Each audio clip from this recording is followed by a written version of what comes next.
Hey everybody, it's Anthony here, and something's been bothering me lately. Now, you don't know me yet, but if you did, you would know that I'm a pretty big Nintendo fanboy, and as such, you would think that I would love these Nintendo Switch apps that they've graciously put on the system. I know a lot of people complain about the Nintendo Switch Online apps, and I do agree that there is some stuff to complain about. I would also like to own these games outright, but I actually really like the fact that I can go on and try some games that I never played before, basically just for nothing. I know it's a yearly subscription fee, but I don't have to pay anything additionally just to try a game that I would normally not even be into, possibly. But you see, that's not my problem. See, my problem is that as a Nintendo fanboy, you would think that I would love having this whole library of Nintendo games at my disposal, and I do. It's nice for whenever I'm feeling a little bit retro, but the fact is, I do find myself going quite frequently to the Sega Genesis app more often than these other apps, and I cannot have that. I do not want to make Luigi cry. So what's that even all about? I mean, I don't really know.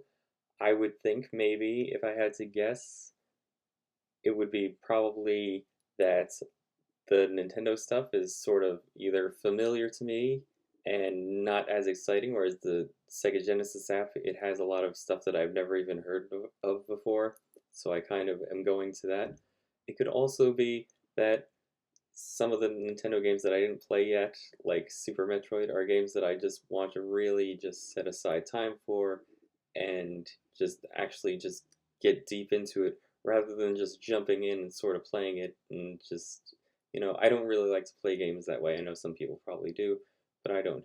But the fact remains, I cannot have the Sega Genesis be the top app on this system, so I thought what we should do is go through all the apps, game by game. I'll give you a little synopsis of each game and calculate just with numbers which one of these is the hands down best. Of course, we can't say which is the hands down best because I'm going to be doing a lot of stuff that's objective, but that is the synopsis of this video.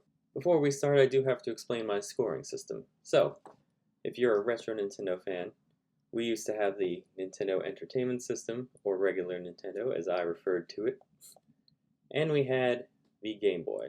One was your home console, and the other was your portable system, the thing that you would bring with you when your dad took you to work, because there's only so many times where the nice lady can say, hey, do you want to go to the vending machine?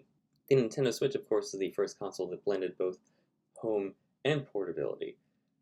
Why am I bringing this up? Well, because I think that the apps themselves are really sort of ripe for the portability aspect of the system. I myself am more of a physical game guy, but I do admit that it is nice that no matter where you are, you just have this whole collection of games at your disposal and all you need is your console. Like right now, a lot of my games are in a different city than where I currently am, and so I'm kind of relying on these apps to kind of just entertain me because I'm missing a lot of this nice stuff that you see before you, unfortunately, and I want to play some of it. It's really great that we have a modern console that we can just bring with us wherever we are, whether we're on a bus or in a doctor's office waiting to hear how serious those red bumps are. Where did you get those red bumps? I don't know, probably from that bus. So the portability aspect is going to be a big part of the scoring here. So what I'm basically doing is that I'm separating the games, and this is where the major objective part comes in. I'm separating the games into games that I'm calling pick up and play games and adventure games. So pick up and play games, I think there's certain genres that lend themselves to that a little more than others. But basically what I mean is when I say pick up and play game is it's any game that you can just pick it up whenever and play it.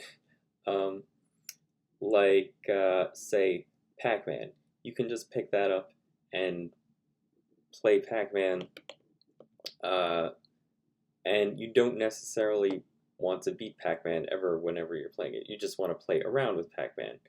So, like, that's the kind of gameplay you play when you're playing Pac-Man, Tetris, uh, lots of beat 'em ups. You don't necessarily want to get to the end. Whereas adventure games are games that I'm considering a game that when you're playing it, you want to get completely through. Like, if you're playing Zelda, it's not really a game that you can really just play around with, I think. It's a game that you want to start and you want to finish. So I'm going to separate those by categories. This is where it gets tricky because I think that some adventure games you can play through. So what I'm doing is if you can play through the entire game within an hour or two, like if the average player can do that, I would consider that something that you can have a fulfilling experience within an hour.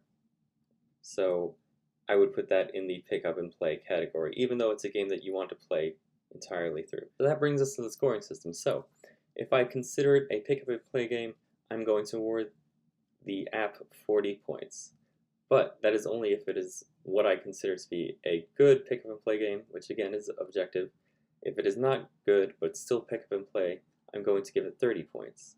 Now, if it's an adventure game, a good one, I'm going to give it 25 points, which I know that might not make sense. Why are you giving a bad game more points than a good game? Well, because again, it's the type of gameplay. Even if you have a bad experience, I think that's objective, and I think the style of gameplay is what sort of makes or break the app a little bit in terms of your time spent on it rather than the quality of the games. But if it is a bad adventure game, I'm going to give it 10 points. Now, also, what I'm going to do, sometimes there are multiple versions of a game on these apps. If it's what I consider to be the best version of that game, I'm going to give it an additional 15 bonus points. And of course, a quite common complaint about these apps is that they are often drip-feeding games to us, and a lot of the games are missing that should be on here. So I do think that needs to be factored into the scoring. So again, I'm going to be using my judgment in this scenario, and if a classic game or a game that's not necessarily classic, but a game that I think really belongs on these apps should be here, I am going to be deducting 3 points per game that it should have. And with that, let's press start to play. Starting off with Game Boy, like I said, the Switch was made for portability, so naturally you would think that the portable systems would reign supreme within this contest, but we'll see. So, first game up, Super Mario Land. Now, of course, Super Mario Land 2 was added to the app before this game, and it was a little weird that it wasn't here, but finally this game is here, which is good for me. I've never played it. My understanding is it's not one of the best Mario games, but I am eager to try it. I'll give it 25 points. Super Mario Land 2, on the other hand, I did play growing up. I actually remember bringing it into show and tell when I was in kindergarten, if I'm dating myself a little bit. But yeah, I always brought this with me to whenever my dad was at work. So yeah, played the heck out of this game. Gonna give it 25 points as well. Wario Land 3, for some reason the other ones aren't here, but we can assume this one is good because it's a platformer from Nintendo, so I'll award it 25 points. Game & Watch Gallery 3, now unlike the other ones, this one is a pick up and play game. It's just like a collection of sort of 5 mini games, remakes of the classic Game & Watch series that utilize Mr. Game & Watch as a character. It's hard to assess the quality of these. I guess if you like this sort of gameplay and you keep coming back to it, that would indicate that this is a good game. So even though I personally probably wouldn't love this one too much, I'll give it 40 points. Dr. Mario, a game that the Game Boy was basically designed for. Or at least would be if it was the Game Boy Color. I mean, I guess with the black and white, it kind of takes a little bit out of it. You have to go by the designs of the pills rather than the colors. So this is not the best version of Dr. Mario. So for that, it is definitely a pick up and play game though, and a good one, so I will give it 40 points. Mario Golf. It's golf, but with Mario.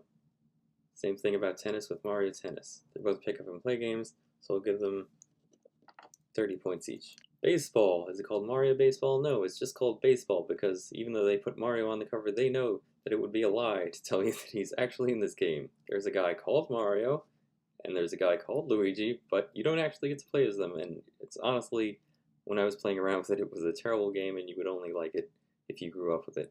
So, even though it's a pick up and play game, I'm going to have to give it 30 points. Kirby's Dream Land, back when Kirby was still white and could get into a country club. And this is a great example of illustrating the point that I was making before. It is a game that you want to play through whenever you pick it up, but it is a pretty short game and you can get through it probably within 15, 30 minutes, an hour if you kind of suck at it. Yeah, Kirby's Dream Land, classic game. I'm going to give it 40 points. Kirby's Dream Land 2, much better than the first, but it is a lot longer than the first, so we do have to put it in the adventure game category, even though it's the same genre. So for that reason, I do have to give it 25 points. It's a great game, probably not the best in the Kirby series, but it did add some stuff that is a lot of fun, like the animal buddies, so definitely check that one out. Kirby Tilt and Tumble. I don't know if you had that toy when you were a kid where you would just get like a board with a ball behind like some plastic and you had to tilt the ball into the hole, but this is that in video game form, except the ball is Kirby. So it is a pick up and play game. I do think a lot of people would be frustrated with it, so I'm going to say it's probably a weaker game, so I'm going to give it 30 points. Zelda games, Oracle of Ages and Oracle of Seasons. Obviously, you're not going to get through them in one sitting. You want to go through the whole adventure together. Two of the Zelda games that I personally have not been able to play yet. I am looking forward to it. Oh, that's 25 to each of them. Same thing applies to Link's Awakening DX. It's nice that they have the Game Boy Color version of it. I recently played the Link's Awakening remake. Well, not recently, maybe a couple years ago. But I really liked the Link's Awakening remake, and I understand it's a very faithful adaptation, but I do think that art style is better than a black and white rendering of this. I do have a friend that said something was lost between the Game Boy version and the remake. He says that the tone is sort of now diluted, so if that's true, that kind of sucks, but I do think it's fair to award the Switch version as the best version. And also Metroid 2, another game that was remade, but it is Metroid, so people do love it, so I'm going to give it 25 points. These Mega Man games, oh my god, I love Mega Man. This recent edition of these 5 games greatly increased the value of this app, in my opinion. It was a nice little birthday present for me. I would say think of it as, for the most part, you get all new levels, but basically your bosses and the power-ups from those bosses that you defeat remain the same. So there are exceptions to the rule, like in Mega Man 2, I feel like the Airman stage is very similar to the Airman stage from the NES, but the Metal Man stage is completely different. It's more going down vertically, whereas in the NES it was going horizontally, and I think they made those adjustments because of the systems themselves and what they're capable of. So this is why I want to offer a synopsis on most of these games, is that a lot of people don't know these games are not straight remakes of the NES games. You should think of them more as remixes, really. So, like, let's say Mega Man 3, I think it has bosses from Mega Man 2 and 4 from Mega Man 3, so 4 from each game. So it's not a direct remake of the Mega Man 3 on the console. You can assume that all of them are good in quality, and you can get through them very quickly. So for that reason, I would say about an hour or two. For that reason, I'm going to give them all 40 points. Castlevania, another beloved franchise. Unfortunately, when I was playing around with this, I didn't think it was that good gameplay-wise. I haven't dived into the Castlevania series as much as other people, but from what I played around with during the NES games and this game was a lot less of a fulfilling experience than the others. So I am going to, unfortunately, have to call this bad, and I think I have to award it. Blaster Master Enemy Below. I haven't really played around with this one too much. I love the NES original. This isn't a remake, and also, unfortunately, I don't think it's super great, so I'm gonna give it 10 points as well. Gargoyle's Quest, which I believe is a spin-off of the Ghosts and Goblins series, where you play as the one of the antagonists. Don't know too much about it, I'll give it 25 points. Quest for Camelot. Now this one's an interesting addition because it's actually a licensed game, which we don't normally see on these apps because it would take a lot of money to pay for it to be on here, presumably. It does say Warner Brothers up top, so it's based on a Warner Brothers film, I'm assuming. This one feels a bit like a bad Zelda clone, but it's more bad, I feel like, in my opinion. I haven't really dived into it enough to know how good it is, so I'll be a little bit generous, and I will give it 25 points. Tetris. You don't need me to explain Tetris to you. You know exactly what Tetris is about, even if you don't play it.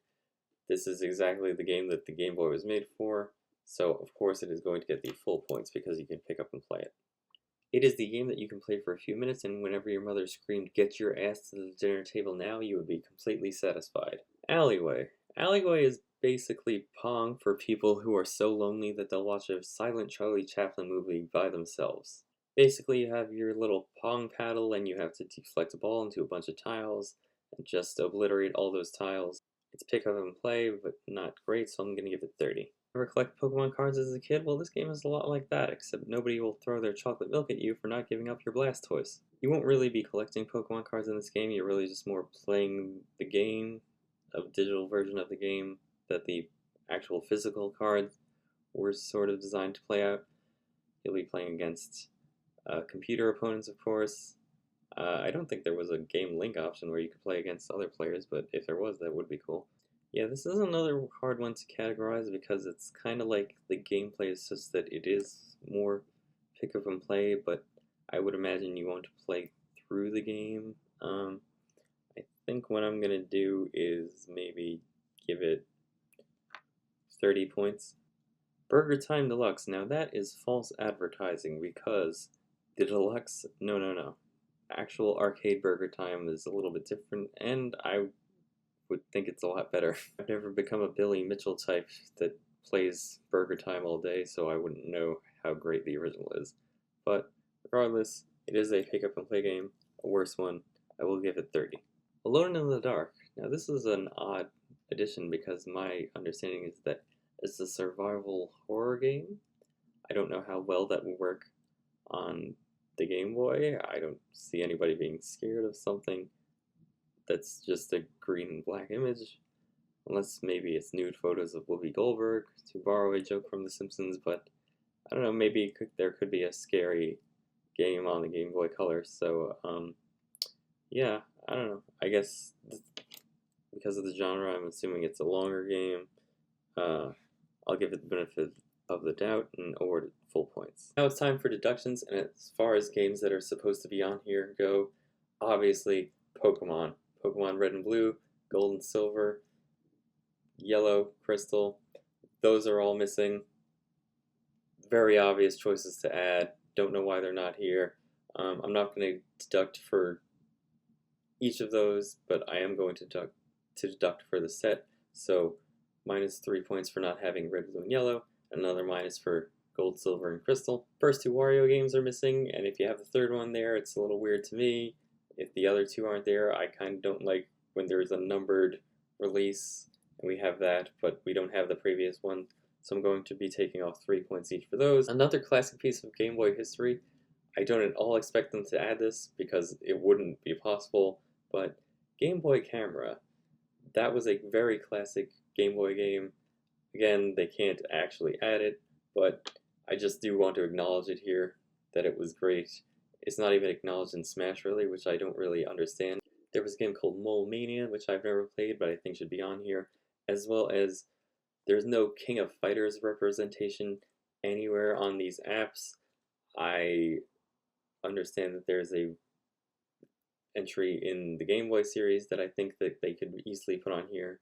There's also an entry in the Mystical Ninja franchise that I think should be on here, and I also think that there's 3 Donkey Kong Land games. I don't know anything about them. I don't know if they're straight ports of the Donkey Kong Country games or if they're their own thing, but since we do have other versions of other games on these apps, I don't know why that not on the Game Boy app. There's also a classic game that was only released in Japan called The Frog for Whom the Bell Tolls. I won't deduct any points for it because they would have to translate it and all that, so it would be a little unfair to ask of it, but I really, really would like to play it, an Americanized version of it, because it seems like it would be very text heavy. You can't just get a Japanese version like this, these apps kind of give you sometimes. But yeah, I just do want to shout that game out. Advancing now to the Game Boy Advance, we have Mario and Luigi Superstar Saga. Are you excited for Brothership? Well, this is the first entry in the series. Personal story about this one. This is one of the few games that I played like all the way to the end, got to the final boss, and just never ended up beating it. I tried and tried to beat Cackletta, and then just the batteries in my Game Boy Advance were dead, and I just never tried again. So it is nice that it's here. I am going to finally get my chance to kick her upside the head. It was a very fun experience, so I'm going to give it 25 points. The Super Mario Advance games, they're all very fun games because they're all based on great games, but those games are on the other apps. So are these the best versions of the game? Well, Super Mario Advance, the original, I think is actually the greatest version of Super Mario Brothers 2. So none of these are pick up and play games, but they are very good adventure games, so they are going to get 25 points each. However, Super Mario Advance, it's going to get an additional 15 bonus points because it is the best version. Now, some might argue that the Super Mario Bros. 3, this version of it, is the best version because it adds additional levels. I don't necessarily think additional means, I don't think more means better. So, so I'm not going to give it, it is a solid version, but I don't think it's the best version, so I'm not going to award bonus points there. However, each of these games also has the original Super Mario, not Super Mario Brothers, just Mario Brothers game. Just a very good pick up and play game. And it's also the best version of it. You can play the original on another app. You can also play the Super Mario Brothers 3 that has another variation of this, but I actually am going to say that this version on any of these 4 games that you can play, that's actually the best version of that game, so I'm going to also award 15 bonus points for that, as well as the original 40. Mario Kart Super Circuit. So it is a racing game, so it naturally falls into the pick up and play category. The only issue is that of all the Mario Karts I've ever played, it is the worst. I think it's basically down to a controls thing. Maybe it controlled on the Game Boy Advance very well, but within this app, it's pretty bad, I think. So for that reason, I'm going to have to give it 30 points. WarioWare Incorporated, and if you can't pick up and play this game, what game can you pick up and play?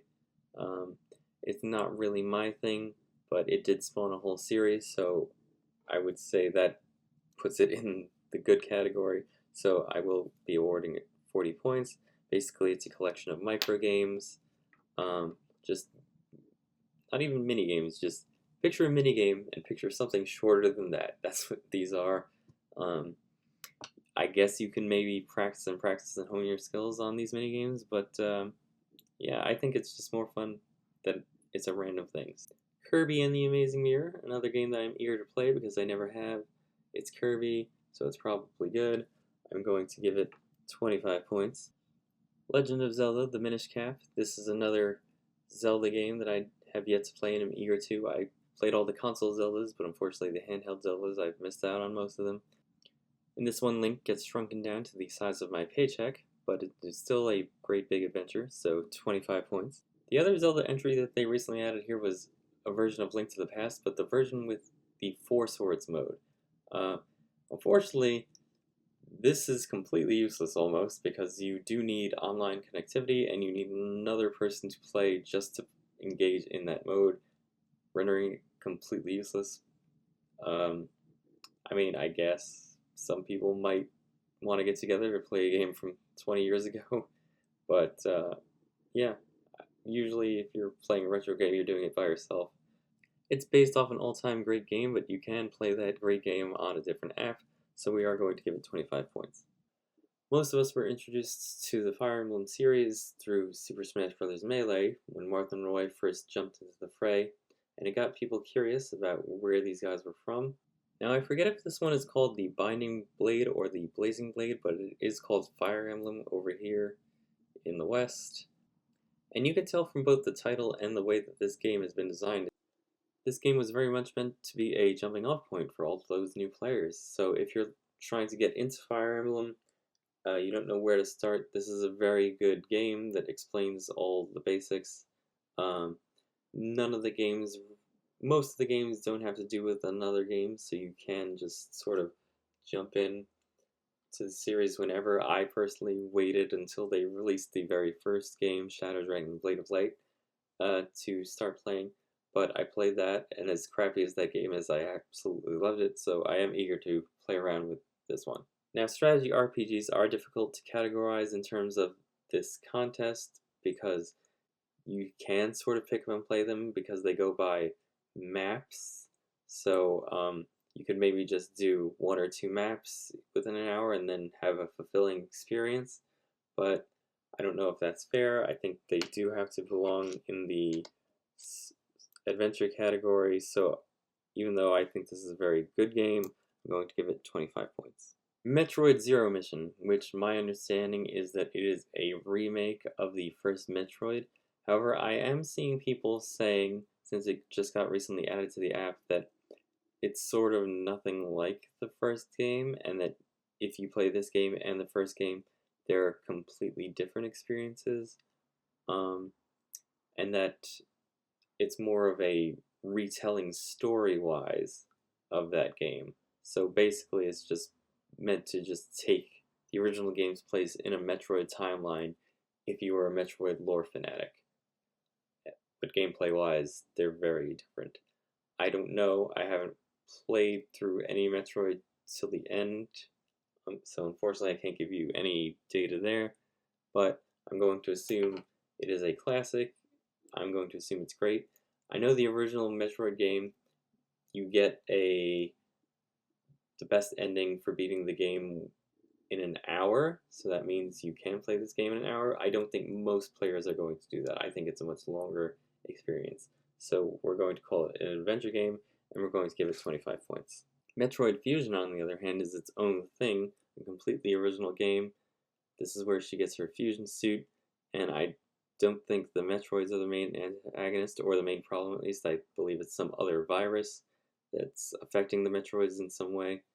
But regardless, this is a adventure that I am looking forward to playing. I'm going to give it the full points for adventure game 25. Golden Sun and Golden Sun: The Lost Age, 2 classic RPGs. I had a bit of trouble myself getting into the combat of Golden Sun when I was playing around with it, but the story actually was very interesting once you get past all the just sort of cliched, just sort of anime sort of writing. The actual plot I thought was pretty intriguing. So I'm assuming these are both very good games. Longer games because they are RPGs, so 25 each. F-Zero Maximum Velocity, another racing game, so obviously it's pick up and play. Not the greatest F-Zero game in my opinion. F-Zero 99, that's a free app that you can download on the Switch. I'm having a lot of fun playing that, so I wouldn't really go back to another F-Zero game, even though I'm not the biggest F-Zero fan. I am having a lot of fun with that. But as far as this is concerned, I think we're going to give it 40 points. Kururin, definitely not the most exciting game in the world as far as I'm concerned, but it does seem to have a pick up and play feel. If you like that sort of game, having a lot of patience to get through mazes while this little baton is twirling around, you will like this game. Not really sure how to grade it quality-wise because I don't know my personal taste versus everybody else's, but I'm gonna say it's not so great, so I'm gonna give it 30. Moving on to deductions, there's a game called Drill Dozer that I think should be on the Game Boy Advance app. There's also, and I understand why it's not there because they recently released a remade version, but I do feel like Advance Wars, that original version, should be on the Game Boy Advance app to sort of entice people and get them into the series. I also don't get why these Sonic Advance games are not on the app. Sega and Nintendo have a very chummy relationship these days, so unless they're planning on releasing some sort of collection, if Sega is planning on that, I don't understand why they're not on this app. I would love to try them out. I never played them. There are 2 additional Fire Emblem games that were made for the Game Boy Advance. One of them has an English translation already, the other does not. I won't be deducting points for the one that was not translated, but the other one I am taking away points because it's like, why is that not here? Of course, we're missing Pokemon Ruby, Emerald, and Sapphire on here, and of course, the big one, Mother 3. Yes, it's kind of not fair to ask for it because it would require translation work, but I don't care. We've been asking for it for years now. You know we want it. My understanding is it's kind of dark, so I understand why Nintendo doesn't want to introduce it to us in the West, because these little Earthbound characters here look very kid-friendly, and maybe they don't want a kid to just think it's for them and pick up the game when it's not. I think that's why maybe the Mother 3 box art is very plain, and I think that's why they don't introduce it to us, because maybe they're afraid they don't know how to market it to us. But with the introduction of these mature apps where they put games that aren't really appropriate for kids, I think that there's an easy way to give us Mother 3 without backlash. We've been asking for it for a long time now, and Earthbound is a great game. Moving into enemy territory now with the Sega Genesis, and we have Sonic 2, but no Sonic 1. What's up with that? Yeah, it's probably the best Sonic game, according to some people, but I think it's a little lame we don't have Sonic 1 here. But anyway, I do think that even though it is more of an adventure game, I do think that you can get through Sonic 2 within about an hour or two, so for that reason, I do have to award full points because it is an amazing game. Sonic Spinball, not quite pinball, not quite Sonic, so another game that it's kind of hard to categorize because you do probably want to play through it because there are bosses, but it is sort of pinball at its core, so the gameplay is such that it's more of a pick up and play game in my opinion. I think it's pretty good, so I will give it 40 points. Dr. Robotnik's Mean Bean Machine, it is a puzzle game, and this is actually just a reskin of a Japanese game called Puyo Puyo, where you sort of connect the same colored gels with each other until they dissipate. I like the gameplay in it, even though I don't love puzzle games. I'll give it 40 points. Gunstar Heroes, great game. You run around just shooting everything in sight with lasers and flamethrowers, and actually I was online recently and one site listed this as the greatest Sega Genesis game of all time, and it's kind of hard to argue with that. I think it's pretty good. I wouldn't personally say it's the best, and even though you want to play through it, it is a short game, so I am going to give it the full amount of points, so 40. Toe Jam and Earl. I grew up playing this game with my neighbor John. He was my best friend when I was around 8. He had the sequel. The original is a lot more, I want to say bizarre is a good way to describe it. This is a title that really sort of helped solidify, in my opinion, the attitude aspect of the console. Like Sega Genesis, between Sonic being like this carefree speed around mascot, and this game which had kind of a rap culture homage to it, it really sort of solidified Sega Genesis as having a particular brand. Though this game is very laid back. I can't really describe it too well because I'm not too familiar with it, but it's definitely a great addition to this app. I feel like it's probably on the longer side, so I am going to give it 25 points. But definitely do yourself a favor and check this one out, and tell me how it is. Flicky, which you could maybe consider a spin-off of Sonic, because whenever Sonic defeats an enemy in his games, a little animal pops out of the robot. The idea is that Dr. Robotnik captured these little animals and put them in his robots to power them. The bird animals are called flickies, and that's who you'll be playing as when you play this game. You'll be playing as a little bird. I really loved this game when it was on the Sonic Mega Collection. It can get tough, but it is very fun, so I am going to give it a full amount of points. Echo the Dolphin, another game my friend John had. I had Super Nintendo, he had Sega, so we would go over to each other's houses and play our respective systems to get our fix. So I have some nostalgia for this game, but picking up and playing it again, it was actually really hard, like a lot harder than I remembered. So if you like a good challenge where you're playing as a dolphin, just a regular dolphin swimming through the ocean, pick up this game. I would say the difficulty comes from really just knowing where you are within the deep black water, like the level design makes it difficult to find where you should be heading. So for that reason, I'm going to say it's going to be kind of difficult and therefore bad for a lot of players. So I'm going to give it 10 points. Mega Man The Wily Wars, which is a collection of the first 3 Mega Man games for the NES, but remade with modern for the time graphics. Plus, once you beat all those 3 games, there is some additional content at the end. Honestly, this game is one of the reasons that I've been spending so much time on this app as opposed to the Nintendo apps. I love Mega Man. He's one of the best protagonists in all of gaming. I love taking my Mega Buster and blasting all the Robot Masters and gaining their power-ups to use. And as far as I'm concerned, this isn't one game, this is 3 whole separate games.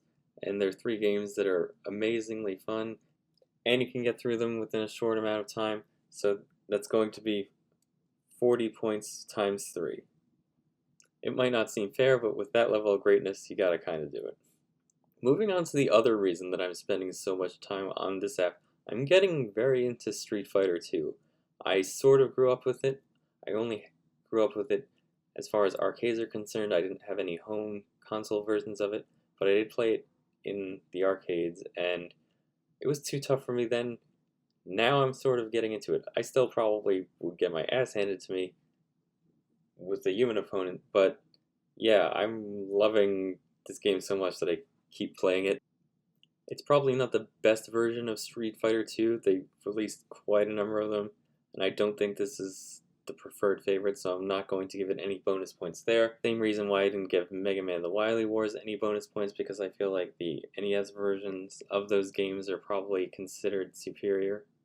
I would love a different version of Street Fighter 2 to be on the Super Nintendo app. My understanding is that that's more popular within the community.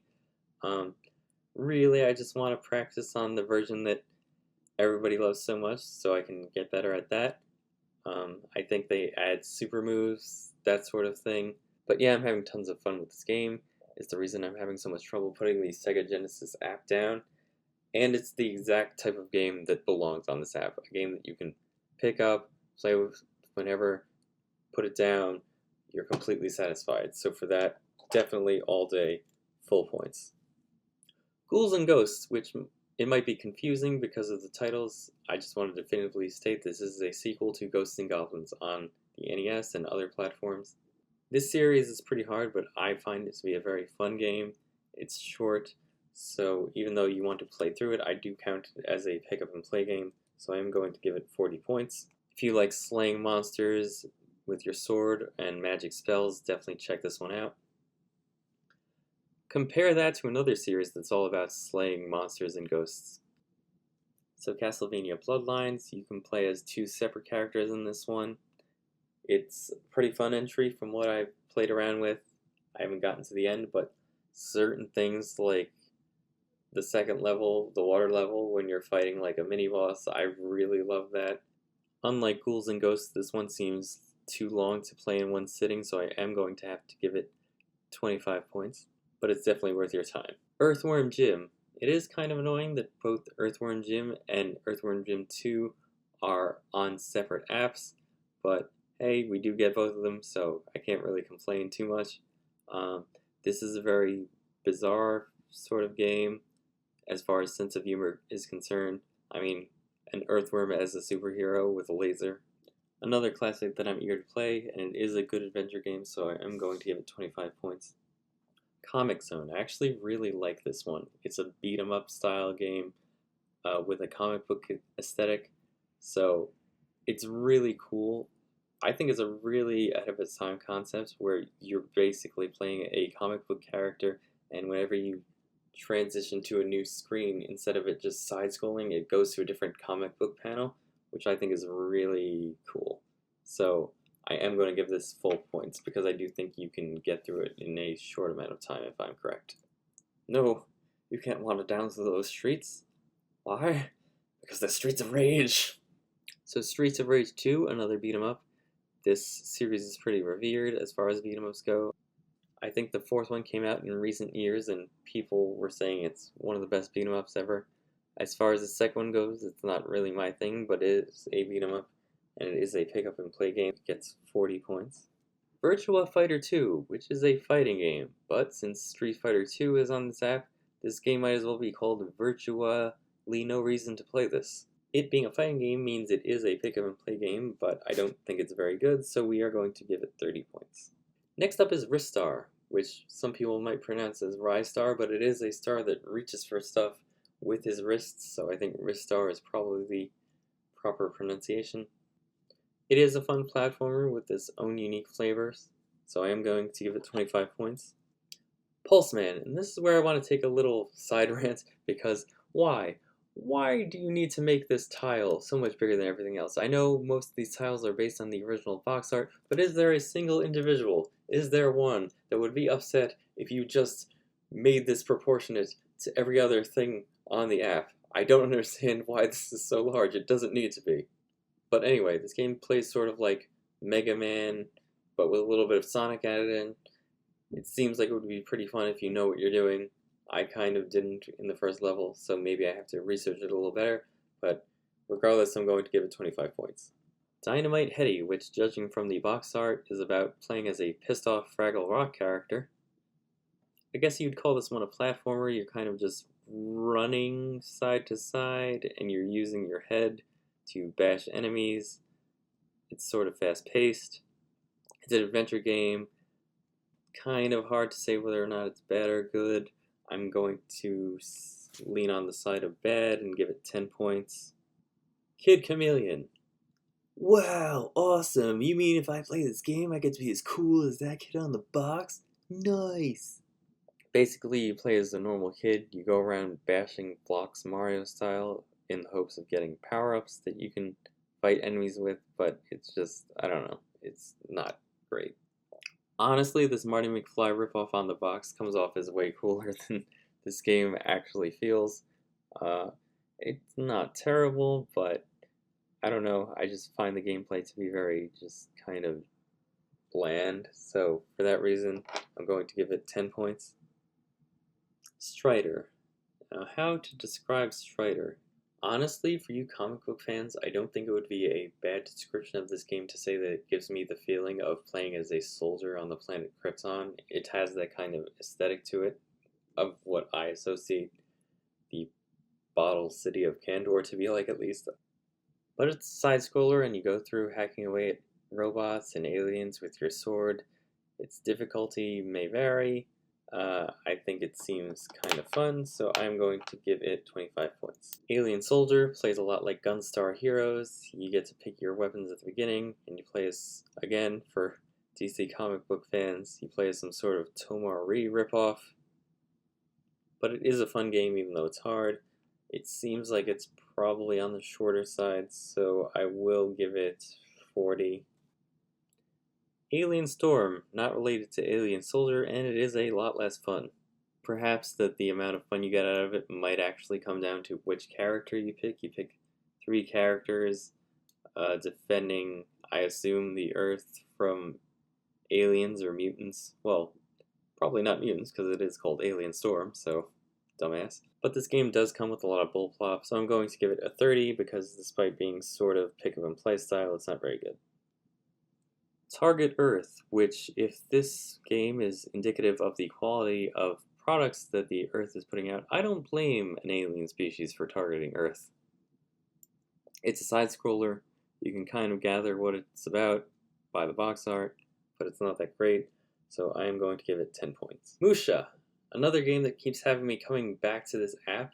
I never heard of this game before it was on here, and it has become my favorite shoot 'em up of all time. You don't actually play as a ship, I don't think. You're actually a guy in a mech suit, and the aesthetic of your enemies is more traditional Japanese in flavor. But honestly, I have a lot of fun with this game because it's not too difficult. Um, yeah, I'm just loving it, so I'm gonna give it 40 points. Zero Wing, another shoot 'em up, though unlike Musha, this one is a side scroller, not vertical. In this one, you get to make use of a tractor beam in addition to firing weapons. I think it's a fun game. It's a shoot 'em up, so it's a pick up and play game as far as I'm concerned, and I'm going to give it 40 points. Super Fantasy Zone, which is what I call it when I'm thinking about my hopes and dreams. This is another side scroller shoot 'em up, although most shoot 'em ups have more of an apocalyptic feel or feeling of exploration in space. This one has more of a cutesy vibe to it, so if you want to get into that genre, but you like more like happy-go-lucky games, I guess, this is a good entry to pick up. It's pick up and play, so I'm going to give it 40 points. Thunder Force 2. Now, this shoot 'em up is somewhat unique in that it's neither side to side nor top down. You can actually go into 4 different directions, and as long as you don't go past the very clear barrier, you don't lose a life. Well, that and you can't get shot by any of the enemies, but yeah, you can go in 4 directions. Not the greatest in my opinion, so I'm just going to give it 30. And then Space Harrier 2, not quite a shoot 'em up. It plays sort of like those games in the arcade where you would take one of those guns and sort of shoot at enemies coming at you on screen, except for this guy on the box art is sort of just running endlessly towards enemies that are flying at him. It's sort of like maybe Star Fox games, I guess, if you want to think of it that way. Um, yeah, I don't love this one. I'm going to only give it 10 points. Moving on to RPGs, or in this case, this one's more of an action RPG, or maybe just straight up an adventure game. Beyond Oasis. This one's kind of Zelda-like, but I would say it has more of like a pirate sort of theming. I guess, at least as far as the main character is concerned. It seems like fun. I'll give it 25 points. Crusader of Senti. Another game that feels like classic Zelda. I'll give it 25 points. Landstalker, which sounds like fun until you realize that Land is the name of a woman. No, not really. You play as that guy right there that looks like he's from the same species as Jack from Jak and Daxter. It's another action RPG, so I'm going to give it 25 points. Alicia Dragoon, which is the name of another girl that the Landstalker was stalking. Actually, what's this doing here? It doesn't belong here. It belongs up here. Okay, this one I don't really know how to categorize because when I first played it, it seemed like it sucked, but then I played it again and it seems like it didn't. It's a side-scroller type thing. I'm going to give it just 10 points because it seems like it's going to be on the longer side, and I'm not sure about its quality yet. I could be wrong about this one, although that's true of virtually every game on here. Light Crusader, a game that came out about 30 years ago, and coincidentally, 30 years is about the amount of time that it takes for you to start up this game and start playing. Holy crap, it takes so long to start this game up, and by the time you get to it, it doesn't even seem like it's worth it. It's not even quite a top-down perspective, it's sort of like tilted on an angle a bit. I don't have the patience to actually get to the actual game to see if it's actually good. This is definitely a 10-pointer to me. Phantasy Star 4, a game that's kind of odd because of how little it's talked about, while also being so respected. It's an RPG. It's not straight fantasy. I would say it's more sci-fi mixed with fantasy, sort of like Star Wars, but obviously not as good as Star Wars. Well, modern Star Wars. I haven't played this one myself, and I've heard that the Phantasy Star series isn't one where you have to play in succession. You can, I think, jump into this one. You'll maybe be missing a little bit of references, but overall you can just start playing with this one. It's a shame that the others aren't here, but you can start right here. It gets the full amount of points for its category, 25. Shining Force and Shining Force 2. These were games These were basically for Americans Fire Emblem before Fire Emblem is my understanding. They're strategy RPGs. Uh, and actually that article that I mentioned that said Gunstar Heroes was the best Sega game, I think Shining Force 2 was either the second or third best on their list, so it must be a good game. I'm eager to play them, so I'm going to give them both. I forgot what I gave the other strategy RPG, but I'll give them both 25 points. Sword of Vermilion. Vermilion, if you didn't know, is a color, which makes the title of this game a lot less dramatic, because basically that would be like naming this game Sword of Purple. But anyway, it's an RPG with a medieval setting, so it's going to get 25 points. Golden Axe. That axe isn't golden, you had one job. This is where a lot of you are going to get pissed off at me because I know you grew up with this and consider it a classic, but let's be honest, Golden Axe and Golden Axe 2 both suck. I know I'm ruining your childhood, I can't possibly ruin it as much as Comedy Central will once they make this into an animated series like they're actually planning on. It's a beat 'em up, but it is very easy to fall victim to unfair crap. You have to admit that. So I'm only going to give each of these games 30 points. I admit I could be wrong, even though I don't think I am about Golden Axe. I think it's something you have to grow up with. What I am not willing to concede on is Altered Beast, which is also horrible. It's terrible, it's a side scroller, I don't think it's good at all. So that one's only getting 10. Contra Hardcore. In the Contra games you get to play as military guys shooting at aliens and robots. This one, probably not the greatest Contra entry, but it is pretty fun. The Contra games are very hard, so you do need to like harder games to enjoy this one, but I am going to give it 25 points. Revenge of Shinobi and Shinobi 3. You play as a ninja. I don't consider these games very good. I think the resource management is a little bad, so you run out of shurikens pretty quickly. I haven't played them very thoroughly though, so I could be wrong. But for now, I'm going to give each of them 10 points. And finally, a game with the most exciting name in all of video games, Columns.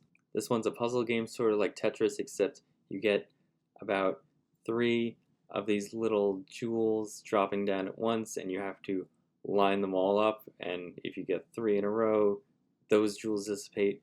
The other 2 don't. I would say even if you did like puzzle games, this is one of the worst ones, so puzzle games, they're pick up and play, but I do think I have to give them 30. What's missing from Sega Genesis? Like I said, Sonic 1, Sonic 2 being on there, but not Sonic 1 is something that drives my brain crazy because of the numbering. I also think that Sonic 3 and Sonic and Knuckles should be on there. I don't think those are an excuse. I do think that there are other versions on the Nintendo Switch that are better, which is why I didn't give bonus points to it, because I'm assuming that the versions where you get to play as Amy and Knuckles and all those games are going to be the more beloved versions, but I think it's up for debate. But regardless, I'm going to take away points from those 3 games. Like I said, the follow-up to Toe Jam and Earl is pretty good. I'm going to take away points for it not being on there. I'm also definitely going to take away points for... There was a mascot before Sonic the Hedgehog, a Sega mascot called Alex Kidd. I don't get why there's no Alex Kidd game on the Sega Genesis app. It doesn't really make sense to me. You could maybe argue that the Sparkster games not being there makes no sense, but they are on a collection on the Switch, so I'm not going to take away points for those. What I am going to take away points for, and this is more of a personal pick, but there was this game called High Seas Havoc that my friend rented that's not there, and I'm very sad that it's not there, and I would like it to be there in some form, so I am going to take away points for that, even though it might not be necessarily fair. I don't know where Phantasy Star 1 debuted, but my understanding is that Phantasy Star 2 and 3 were on the Sega Genesis, so I would assume the first one is, or was as well, so I'm going to take away points for those not being there, even though the 4th one is. Also, the first Streets of Rage game is not there, and the second one is, so that one's going to get points taken away as well. And this is another one that might be unfair. I know it's a licensed game, and there would be difficulties with bringing that over here, but I feel like the Sega Genesis is a console where it just feels like a side-scrolling Batman is just like, it's just right for that. You know what I'm saying? I feel like the Super Nintendo, it's natural to have the X-Men on there, and it's natural to have Batman on the Genesis. Tell me if I'm wrong in the comments, but that's just how I feel. Now the Nintendo home consoles, and a game that needs no introduction, it's Super Mario Bros. It's a classic, it's an adventure, but you can beat it in an hour or so. It's gonna get the full points, obviously. And then Super Mario Bros. The Lost Levels, which if it was released today, it would probably be a downloadable content patch for the original Super Mario Bros. I'm not going to hold that against it. It is a lot harder than the first one, which is why it wasn't released in America at first. But at its core, it's still the same Koopa and Goomba stomping fun, so it gets 40 points. Super Mario Bros. 2, there's a piece of trivia that's always mentioned whenever you talk about this game. I'm not even going to mention it. But I will say it is different from the original Mario Brothers games. You know that already. I don't want to ramble on because this video is already getting very long. But anyway, 40 points. And Super Mario Brothers 3, which I wish I could give full points to, but it is a bit longer than the others. I feel like it takes you more than an hour or two to get through it. It's kind of a toss-up because I know you can use the warp whistle to make your playthrough a lot shorter, but I'm judging these more based on playing through the whole game. So, as much as it pains me, I think I have to give it 25. I know, I'm a traitor. I'm sorry, Mario, I'm sorry. Like, this is sort of where the flaw in my scoring system comes in, because I feel like you kind of can pick up and play this game and have, like, a fun time with it. It's just, you'll have to do it in multiple sessions, I feel, most of the time. So it's like, you know, but, you know, I have to be fair. And then the original Mario Bros, as we discussed, there's other versions of it on these apps, and the Game Boy Advance one is the best. So I don't think you'll get the maximum amount of pleasure out of this one. Like, this one feels a lot more clunky, I feel. Really, the only advantage is seeing the old school Mario sprite, I guess. If you like to play Pieces of History, then it's great for that. But if you just want good gameplay, go with those other versions. It's more simplified arcade-style gameplay than the regular Mario series, and I will give it full points, but just know that this is not the best version out there, and I don't think that's really debatable. The original Donkey Kong. Your mileage on this one is going to vary greatly depending on what type of player you are. If you're some type of Billy Mitchell or Steve Wiebe type player, you can play this game for hours and hours on end. Most people do not have the ability to stay focused for that long, so literally I've gotten through this game in 5 minutes, so that's the amount of time most people are going to get out of this, unless they're inexperienced gamers and just sort of learning this, because when I was a kid, I couldn't beat this. I had Donkey Kong 64, and like to beat that game, you had to beat the original Donkey Kong, and I just couldn't do it as a kid. It's a very short game just to get to the end of the level, and this is the version of the game with only 3 levels instead of 4, so it's not the best version of the game, so it won't be getting bonus points. So only 40 points. Donkey Kong Jr., very similar to Donkey Kong, except this time Mario is the villain. You get to play as Donkey Kong Jr., who is now considered a, not, I was going to say dead character, but that's, I don't mean dead canonically, I mean like no longer used. I actually like the gameplay of this one a little more than the original Donkey Kong, which I find gets very stale. This one would probably get stale too if you played it too much, but regardless, that's up to you, and it's going to get full points. Donkey Kong 3. Now, this one's a little bit different in that it doesn't involve Mario at all. It does involve Donkey Kong.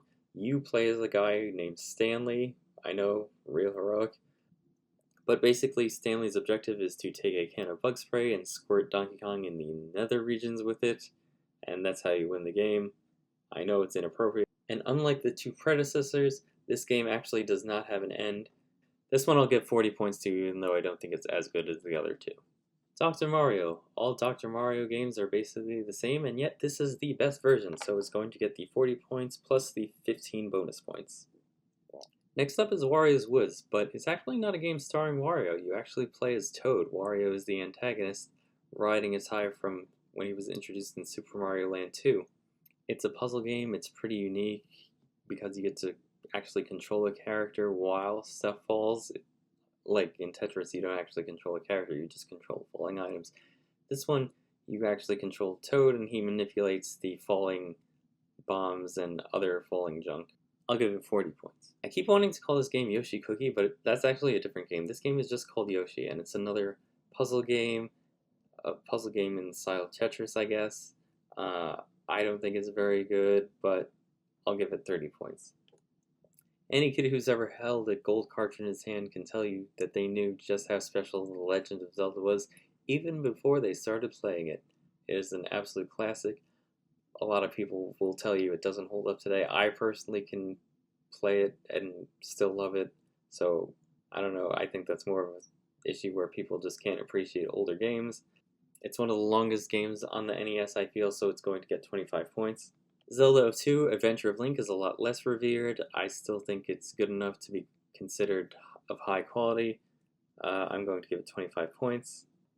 This one is not top-down. This one's a side-scroller, so a departure from all the other Zelda games. It's very different, and it can feel a little bit unfair with his sword being so short, and it can be frustrating having to go back all the way to the beginning of the game, geographic-wise, if you die, but I would still say it counts as a classic, so 25 points.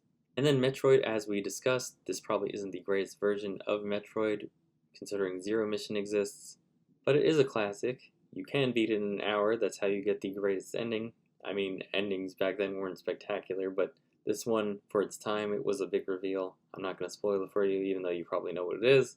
But even though you can beat it in an hour, most players aren't going to do that, especially if it's your first try, so I'm going to give it 25 points. Kirby's Adventure. I love Kirby games, but I haven't played this one yet. I think this is the one where he originally gets his copy ability.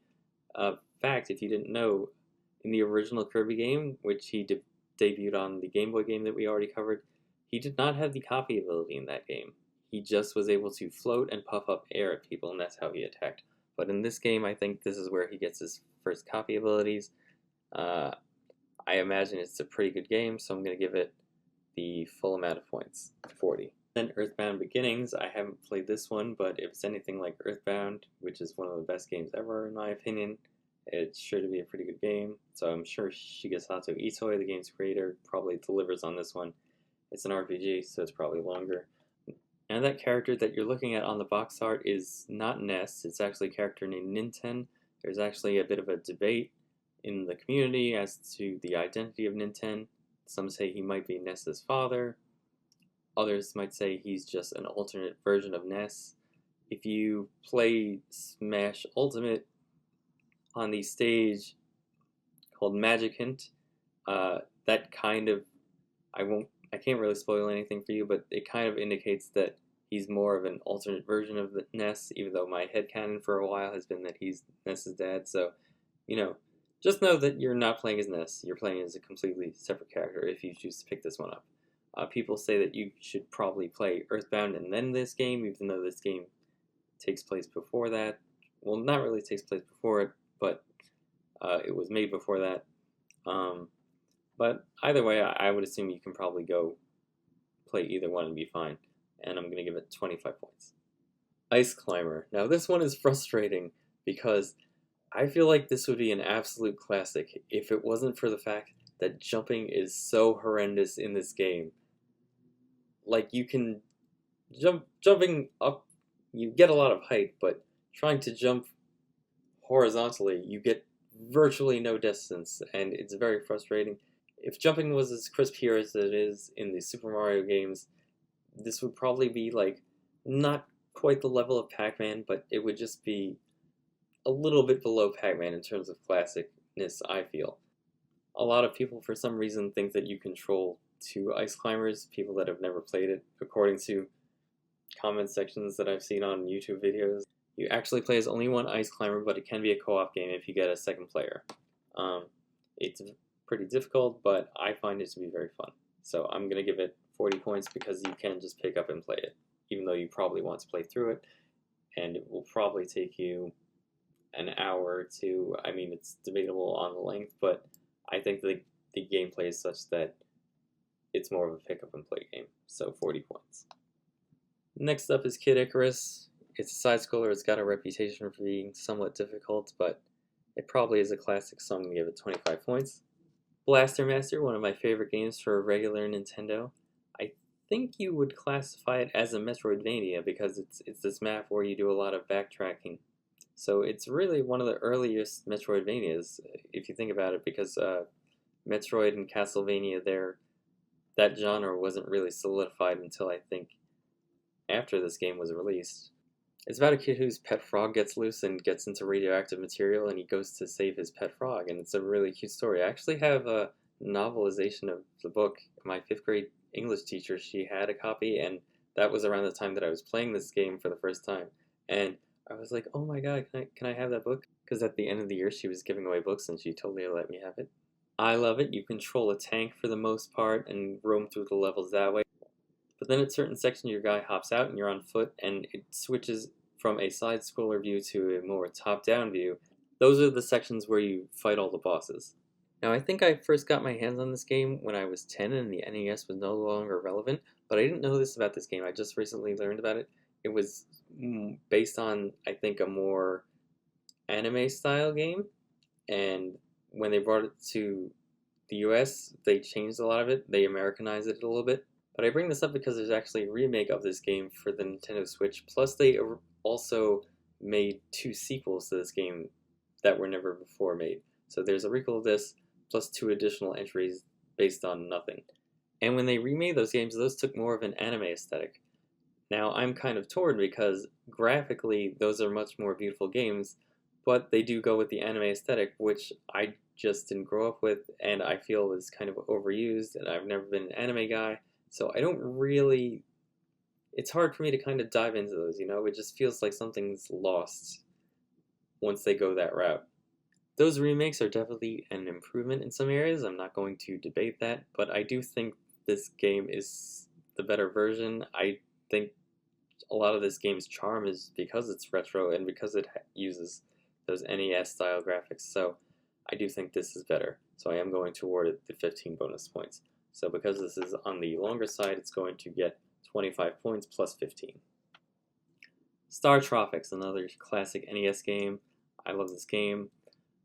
I hesitate to call it Zelda-like because it's not medieval fantasy. It's just you're basically playing as a regular kid. It's sort of got similar appeal to Earthbound in that sense. You're just a regular kid going on an adventure, but it is a top-down adventure. Not sure how long this game is, but if I'm correct, you might be able to get through it in about 2 hours, so I think I'll give it just full points, 40. Ghosts and Goblins, another absolute classic in my opinion. I didn't grow up with this one, but I do think it's a lot of fun, if not hard. If you, like we discussed, if you like, as the title says, Ghosts and Goblins, and if you like playing as a knight that defeats them, you can have a lot of fun trying to rescue Princess Prinprin from the evil Astaroth. It is a game that you want to play through, but it is rather short. If you're skilled at it, you can probably beat it in half hour, so I will award it 40 points. Also, there are multiple versions of this game. You can tell by screenshots. There's lots of variations between this version and the arcade version.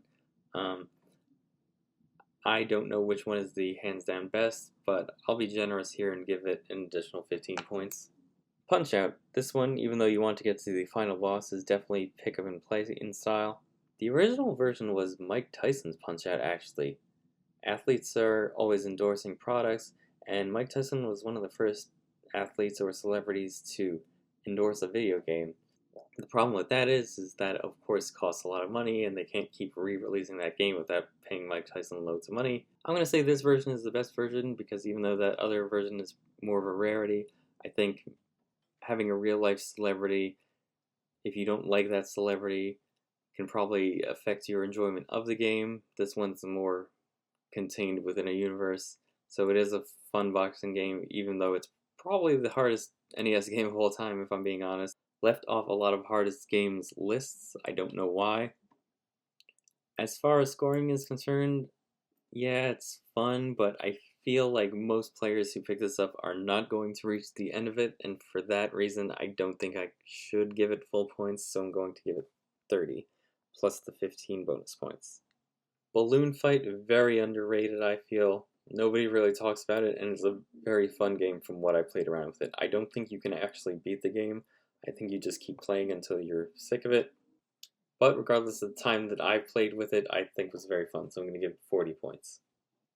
Wrecking Crew, I'm pretty sure that's supposed to be Mario on the cover. It's not at all like regular Mario games, and I don't think it's very fun, but it is a pick up and play game, so I'm going to give it 30 points.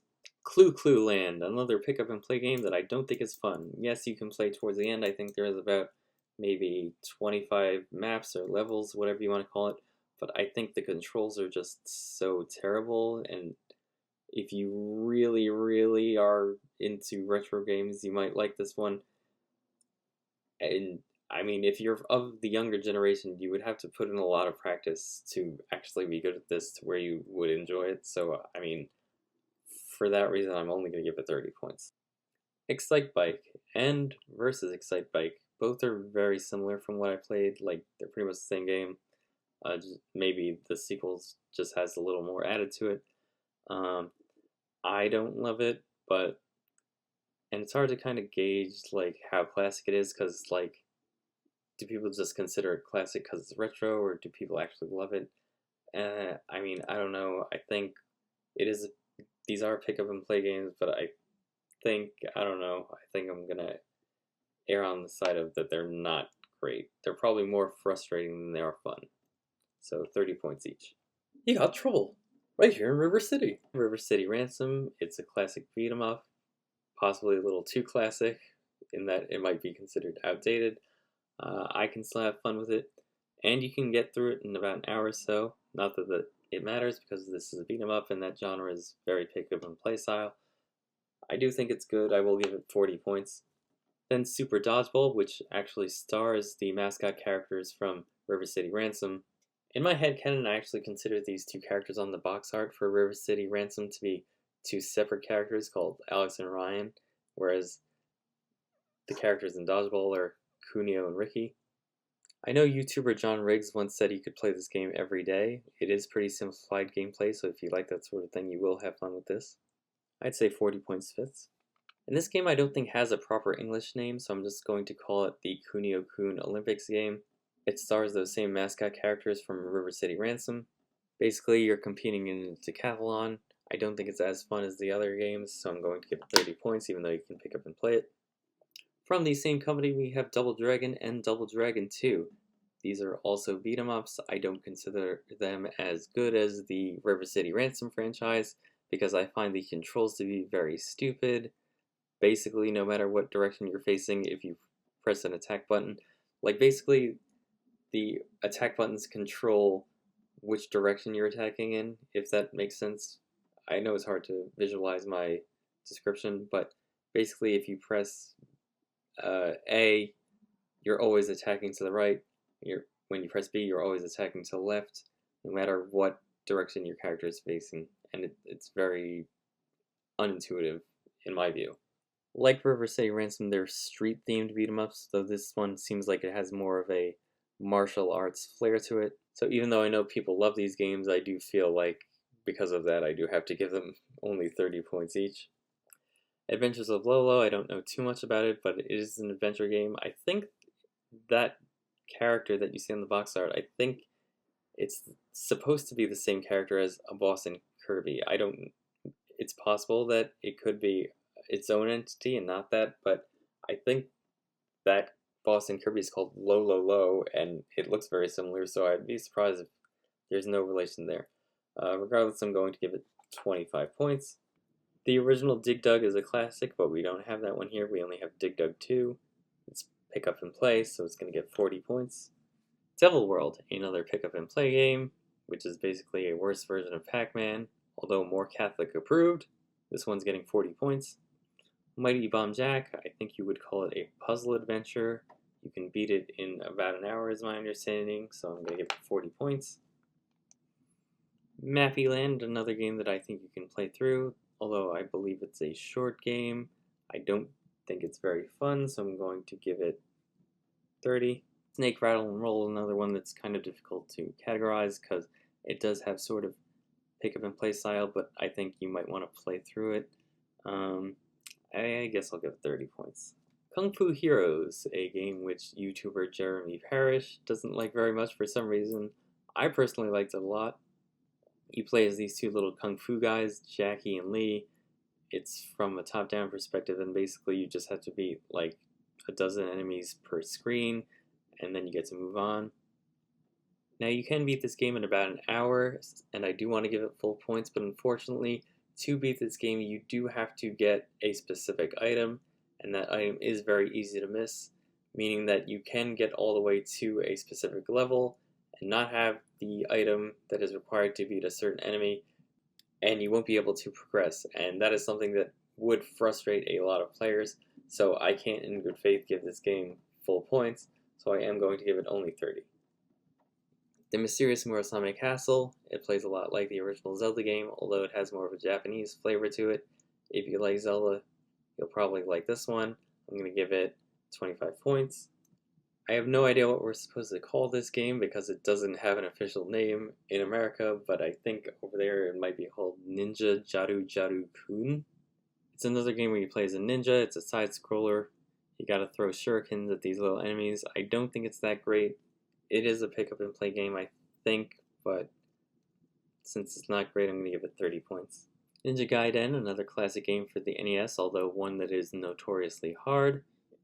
It's a side scroller, and I think if you're good enough at it, you can probably get through it in about 2 hours, so I'll give it full points. And then Shadow of the Ninja, it's a lot like Ninja Gaiden, though it's not as hard, so if you want to play as a ninja and play that style of gameplay, just have it not as frustrating, maybe pick up Shadow of the Ninja.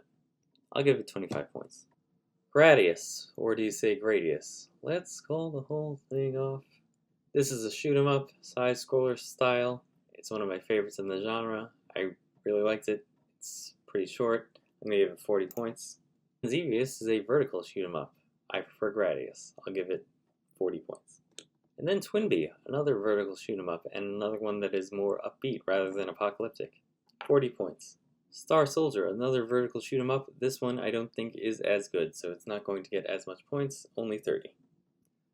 Journey to Silius, a side scroller that looks like it takes place in space. I'm going to give it 25 points. Diva Story 6, which I think this is a Japanese only version, and it shouldn't be, because I don't think you can enjoy this game. I have no idea what is going on in this game. I think maybe you just move to a certain place on the map if you can find it, and then it turns into maybe a strategy tactical RPG type game. But again, I have no idea what is going on when I tried playing this, so I'm going to give it just 10. And surprisingly, that's our first 10 of this whole app.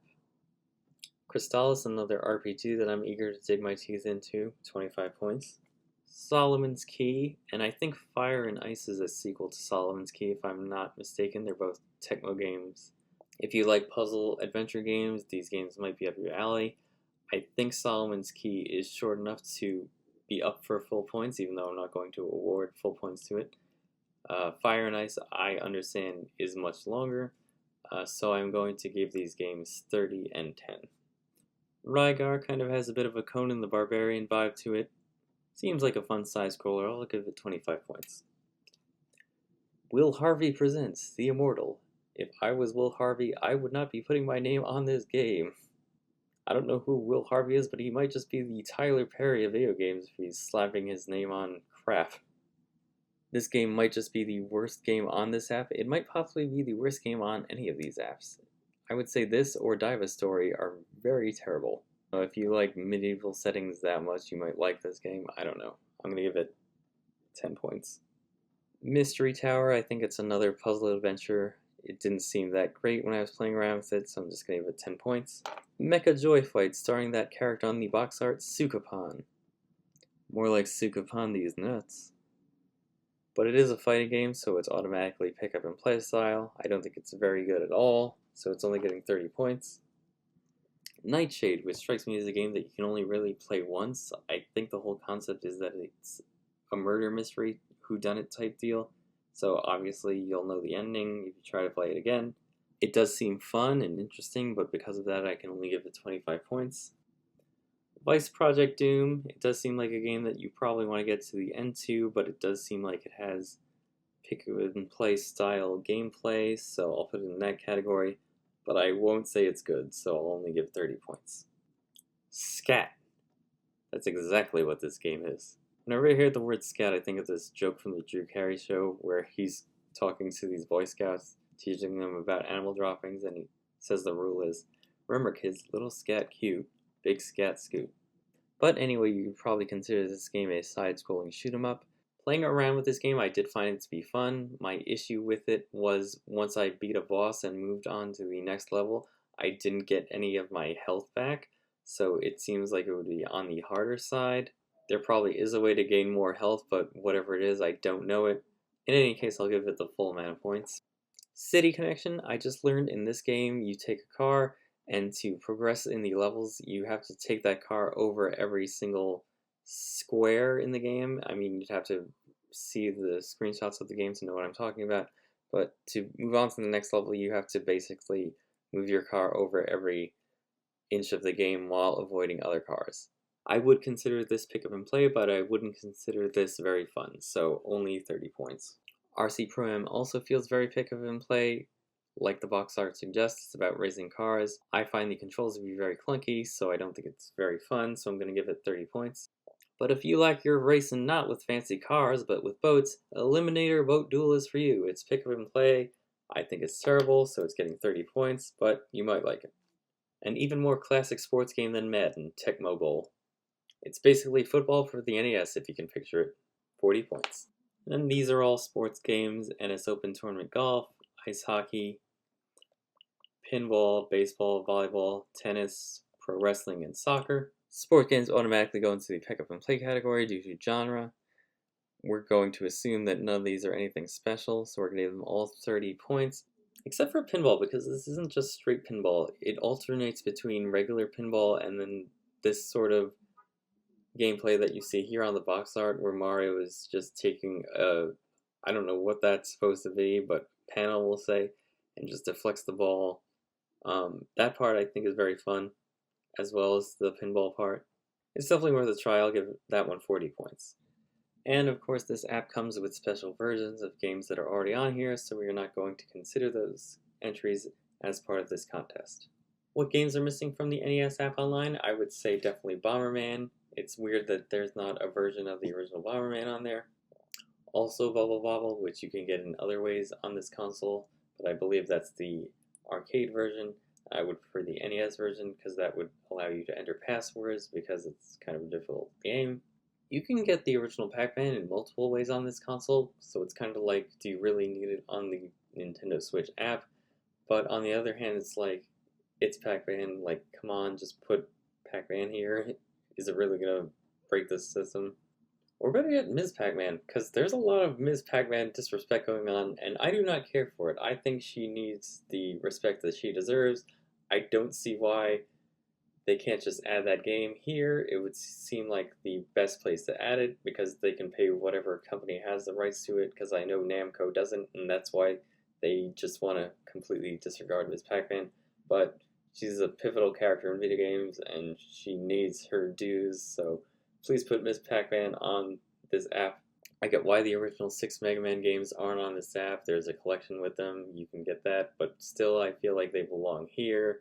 It's kind of a shame that they're not. They're very fun games that bring life to this system. The Final Fantasy games also aren't here.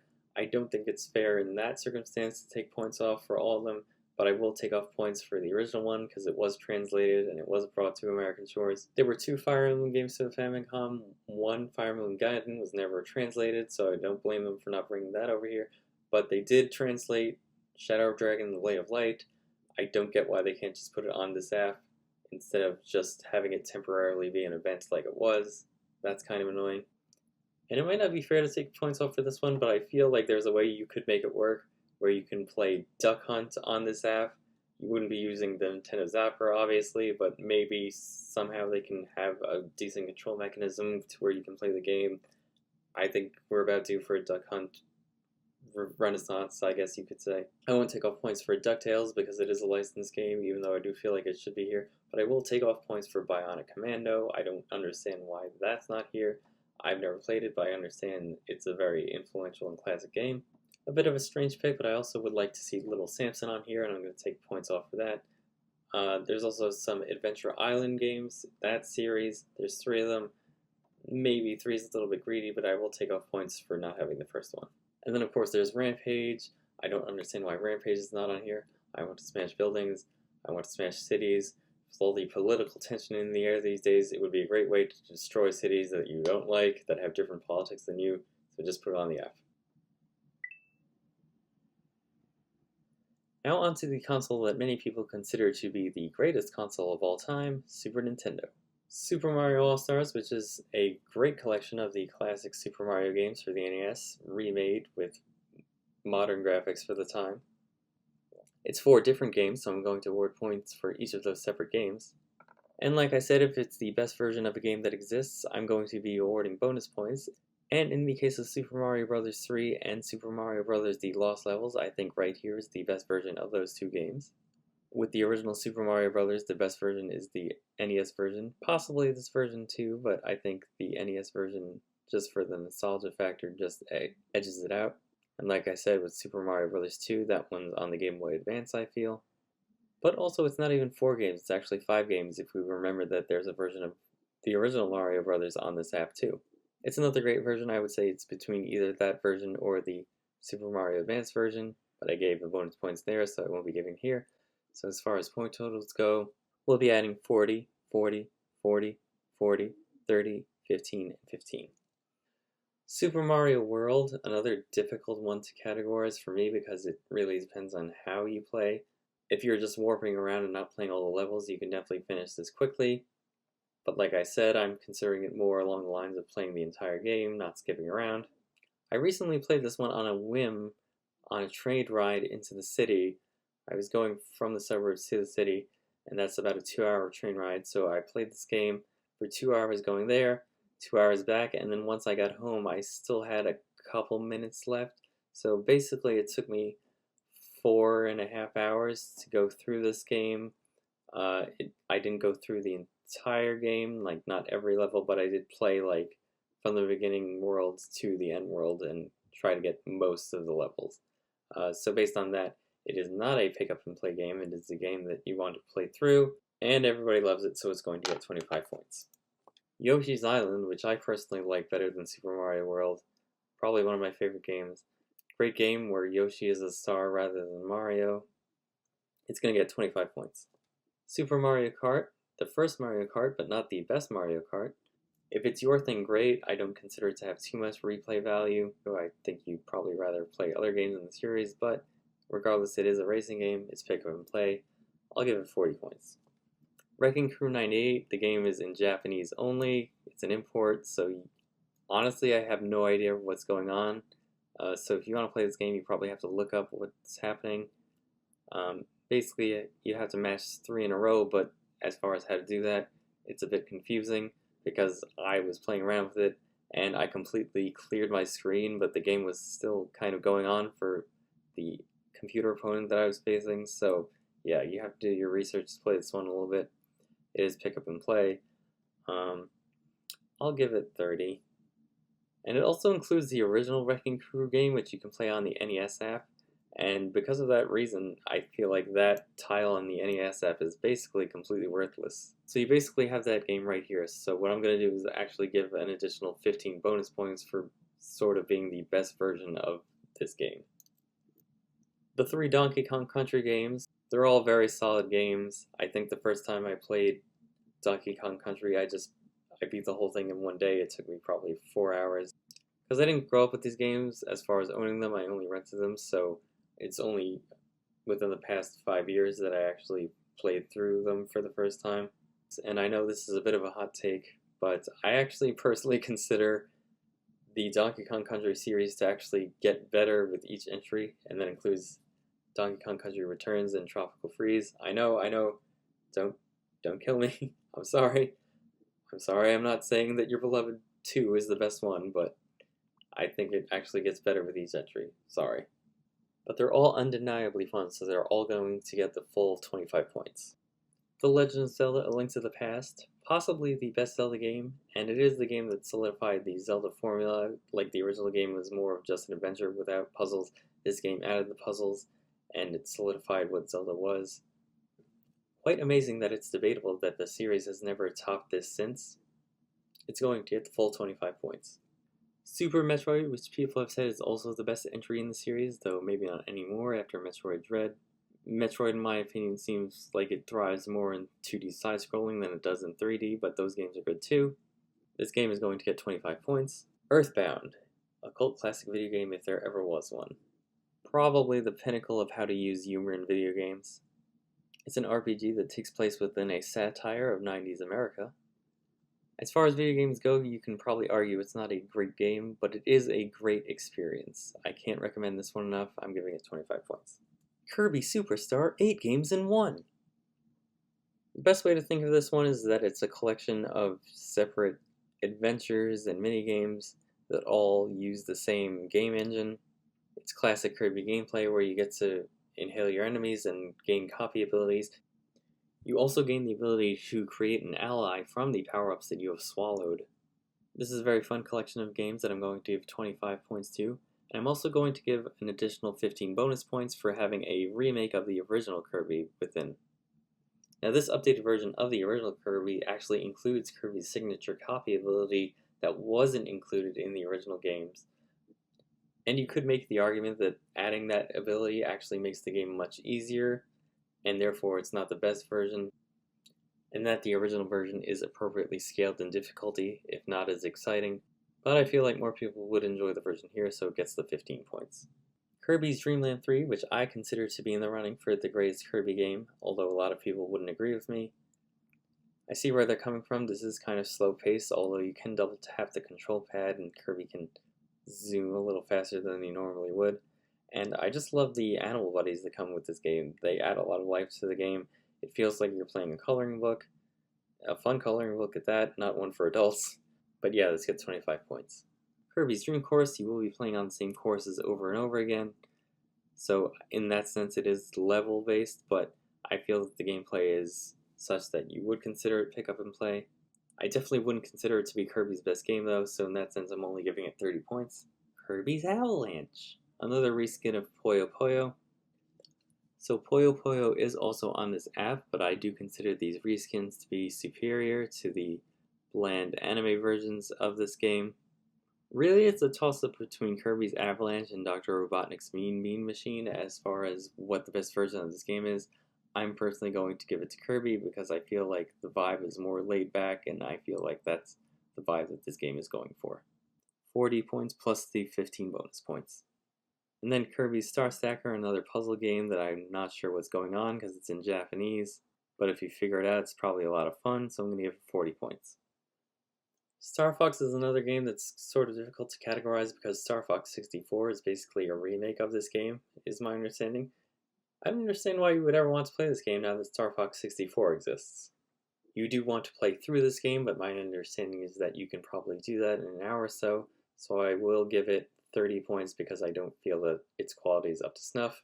Star Fox 2, however, I think is a pretty good addition to this app in that we never had it before, and now all of a sudden we get it here in America. I know we had it on the SNES Classic machine, but that's not a main console. I think 30 points is fitting for this one as well. F-Zero, where you get to play as Captain Falcon piloting the Blue Falcon before he became exclusively a Smash Bros. Character. It's a futuristic racing game that requires much faster reflexes than most racing games. It's not very forgiving, but it is very fun. I'll give you 40 points if you show me your moves. And then Super Punch-Out is basically the NES Punch-Out with updated graphics, so it's going to get 40 points. Earthworm Jim 2, like I said, it's disappointing that we have Earthworm Jim 2 here and then Earthworm Jim on a different app, but it is what it is. 25 points. Super Ghouls and Ghosts. So first we had Ghosts and Goblins, then we had Ghouls and Ghosts, then Super Ghouls and Ghosts. And this one, in my opinion, is the worst of the three. It's a toss-up between the other two to see which one of those is better, but this one I think is the worst because I find the controls to be very clunky. You do get a double jump, which is great, something the other games didn't have, but it's basically so clunky that it's kind of just like, who cares? So while those games each got 40 points, this one's only going to get 30. Demon Crest, like I think it was called Gargoyle Quest for the Game Boy, is the same sort of spin-off from the Super Ghouls and Ghosts, Ghosts and Goblins type series. I forget which biblical name this character has, whether it's Satan or Beelzebub, I think it's one of those two. I can give 25 points to this. Harvest Moon, the farming simulator that people of my generation grew up with. We didn't get your cushy Stardew Valley. But if that's your sort of thing, you'll probably love this game, so I'll give it 25 points. Claymates, a game that I wanted to love when I was a kid based on the box art, but then when I rented it, it wasn't that great, so it's going to get 10 points. Shelly Boy's another side-scroller that seems a little bit better, so this one I'm going to give 25 points to. The Amazing Hebereki, another Japanese import where I don't fully understand what's going on, but the time that I spent with it I did enjoy. It's a top-down competition for up to 4 players, I think, and you can pick up and play it, so it's going to get the full points. Bomboozle! Oh my god, does Bomboozle suck. It's this puzzle game where you have to control that character you see on the box art, and you have to move around a grid without exploding him. I want to explode him. I want to explode this whole game because it sucks so bad. It is pick up and play though, so it does get 30 points. Super R-Type, another side-scrolling shoot 'em up. I actually really did enjoy my time with this game. I didn't play the full thing, just a few levels, but it was very good because you can shoot in front of you and behind you. I'll award 40 points. The sequel to Twinbee, Poppin' Twinbee, another vertical shoot 'em up, so that one's going to get 40 points. Earth Defense Force, another side-scrolling shoot 'em up. Not really much of a reason to play it when you have these other side-scrolling shoot 'em ups on this app. I'm going to give it only 30 points. Pilot Wings, I don't really know how to describe it. I feel like I guess it's not exactly a flight simulator, but I guess, you are flying around. So, I don't know. I'm going to give it 30 points. Wild Guns, I had never played this game before, but it actually was a lot of fun playing it. You play as these cowboy characters, and you're shooting all sorts of baddies, robots and stuff that cowboys don't normally shoot at. It's a lot of fun. It is pick up and play style, so I will give it 40 points. Spanky's Quest. It is an adventure game. It does take a large amount of time to start up, unfortunately, but once you play, it is fun gameplay. I think you can probably finish it within an hour or so, so I'll give it 40 points. Basically, you have to bounce a ball off the monkey's head and into the enemies to defeat them.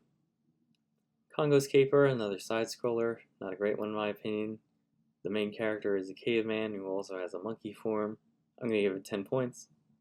What was with Data East and Cavemen? Congo's Caper was by them, and so is Joan Mac. It's a caveman game. Sort of under the radar. I played this one a lot with my sister growing up. It was one of our favorites. Now, not super into it, but still a fun game. And I think you can get through it within a short time, so I'll give it 40 points. Joan Mac 2 I'm not as familiar with, but I assume it's more of the same, so I'll give it 30. And then Prehistoric Man seems just like a less fun version of the other games in this row. I don't know how long it is. If you can get through it within an hour or so, I think you probably can though, so I'll give it 30 points. Breath of Fire and Breath of Fire 2. I haven't played either of these, but these are highly regarded RPGs. I think we can give each of them 25 points. Down to our row of fighting games. I don't know why you would play any of these fighting games when you could just go to the Sega app and play Street Fighter 2, but regardless, if you like all different types of fighting games, these might be your thing. So we have Killer Instinct, Fighter's History, Hey Punk, Are You Tough Enough, and Doomsday Warrior.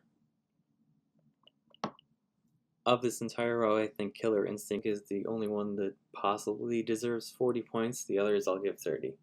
And then a row of beat-em-ups, starting off with Battletoads, the game that ruined a million friendships. This one is really difficult, almost to the point where it's not even worth playing. I do have fond memories of it, and not so fond memories, but because it's so hard, I think I can only give it 30 points. As far as Rival Turf, Brawl Brothers, and the Peacekeepers go, I'm pretty sure these two are part of the same series because I think they share some categories. This one, the last one, Peacekeepers, I'm not too sure about. Again, they're all beat 'em up, so I'll pick up and play. I think, whether they deserve 30 or 40 points is sort of up to the debate. I'll be generous and give 40 to these two. This last one, not so great. Panel de Pon, another puzzle game. This one's got an anime aesthetic to it. I find it to be fun. A decent time waster, so it's perfect for this app. I'll give it 40 points. And then Puyo Puyo, like we discussed, there's better versions on these apps than this. This one's in Japanese. You'd probably rather have one in your native tongue, so it gets 40 points even though it's not the best version on these apps. Magical Drop 2, another puzzle game, not that bad, not that great either, but I will be generous and give it 40 points. And then Mario Picross, another puzzle game. I don't really understand it too well, but if it's your thing, it's your thing. It's pick up and play. They know it's lame, so they need to shove Super Mario into it so that they could actually sell it. I'm only going to give it 30 points. Operation Logic Bomb, which is what I hope to drop on people when I'm having a shower argument. This one's a top-down adventure where you play as sort of a military guy who's blasting away robots. It's decent, I'll give it 40 points. Super Valis 4, another side-scroller with sort of a Conan the Barbarian vibe. I don't know how long it is, but I'll be generous and give it 40 points, even though I personally don't love it. Psycho Dream, which is what the shower argument was about in the first place. This one's another side-scroller sort of similar to Super Valis 4. I don't love this one, so I'm only going to give it 10. The Ignition Factor, which is basically you play as a fireman trying to save people, I find it to be very sort of clunky and lame, so I'm only going to give it 10 points. And then we have Super Soccer, Baseball Simulator 1000, Super Tennis, Smash Tennis, some wrestling game that I don't know the name of, Stunt Race, and Side Pocket. These are all sports games, probably nothing spectacular, but all pick up and play, so we'll give them all 30 points each. And then, of course, the special versions of games which we are disregarding. As far as games that are on the Super Nintendo app are concerned, Super Mario RPG, all day, every day. I know why it's not here. They recently remade it. They didn't need to remake it. It was perfect as is. I want it here. I want it so bad. It's probably my favorite game of all time. Please put it on here. I've never played Chrono Trigger, but it's an undeniable classic that should also be on the app. Unless Square Enix is planning on doing something else with it, it should be here. Now, I'm not going to take points off for it because you can get it on the Switch, but I really feel like Zombies Ate My Neighbors should be on the app. It's a very difficult game, and the rewind feature would go a long way to making it more playable for a lot of players that really struggle with it. There were a bunch of games in the Super Bomberman series, some of which never left Japanese shores, I think, so I'll only take off points for one of those. I don't think it would be fair to take off points for all the Mega Man X games. You can get that on a collection as well, but I did take off points for the NES Mega Man games, so I feel like at the very least, the original Mega Man X should be on this app. I know it's not consistent with the way I'm scoring it, but I don't know. I feel like those games are small enough to put on that app, whereas these games aren't, if that makes sense. It's another licensed game, so I don't expect it to be here, but I do believe that in a collection of classic Super Nintendo games, Turtles in Time should be included, so I am going to take off points for that, even though you can get it through other means. And then I don't really understand why Mario Paint is not on this app. I've never really played it, it's not my thing, but it does seem like something that should be on here, so I do have to take off points for that, I feel. Now, I was shocked to learn this recently, but apparently the N64 only had about 400 games in its library. I would have thought way more. But anyway, Super Mario 64, an absolute classic. When I was a kid, it took me about 3 months to get 70 stars and beat the game. Now, these days, I can do it in like a weekend if I feel like it. I don't know if kids these days would be able to enjoy it, but if you were around for when it was released, you know exactly how revolutionary it was, seeing Mario go from 2D to 3D, just being able to take the same type of gameplay and add a whole nother dimension. It would basically be a war crime if I didn't give it the maximum amount of points that I can according to my scoring system, so it's getting 25 points. Paper Mario, originally reported to be a sequel to Super Mario RPG, turns out it was actually made by a completely different company in a completely different art style. This is another game I got all the way to the end to and just didn't beat the final boss. I don't know why. I don't know what it is with me in Mario RPGs where I get all the way to the end and just don't beat them, but for whatever reason, that's what happened with this one. It's still a great game, so I do hope to pick this up on this app, and I will one day. But for now, it's getting 25 points. Yoshi's Story, a sequel to Yoshi's Island. This one is not as good, though still okay. There's 6 worlds in the game. Each world has 4 levels, but you only pick 1 level per world per playthrough. So basically, you're only playing 6 levels during the entire run of the game, and you could beat it in half an hour. For this one, quality is debatable, but I'm going to give it 40 points anyway. Mario Kart 64. Back in the day, everybody played Mario Kart 64. Like, people who never played video games played Mario Kart 64. If somebody ever wanted to pose as a fake geek girl and was asked what video games do you like, they would definitely give the answer Mario Kart 64. But that doesn't mean it's not a good game. Honestly, it was my favorite Mario Kart game. I'm not sure if it is anymore because it is a bit easy now. But you can definitely get a lot of replay value out of those 16 tracks that it provides, so I will give it 40 points. Mario Party 1, 2, and 3, which I consider to be the only good Mario Party games. These games are definitely not meant to be played alone. If you do play these games alone, you might as well have a birthday cake all by yourself with sad music in the background playing. 4 of you roll dice, and at the end of the turn, go around the board and play a minigame at the end of the turn. So if you find yourself in the company of 3 friends and you're looking for something to play, any of these games would be a great choice. Probably wasting my breath explaining it.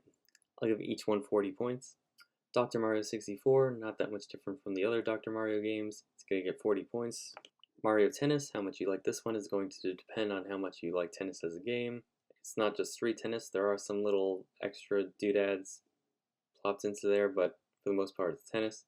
It's going to get 40 points. Personally, I don't love Mario Tennis, but Mario Golf is even worse. It is pick up and play as well, because it's a sport game.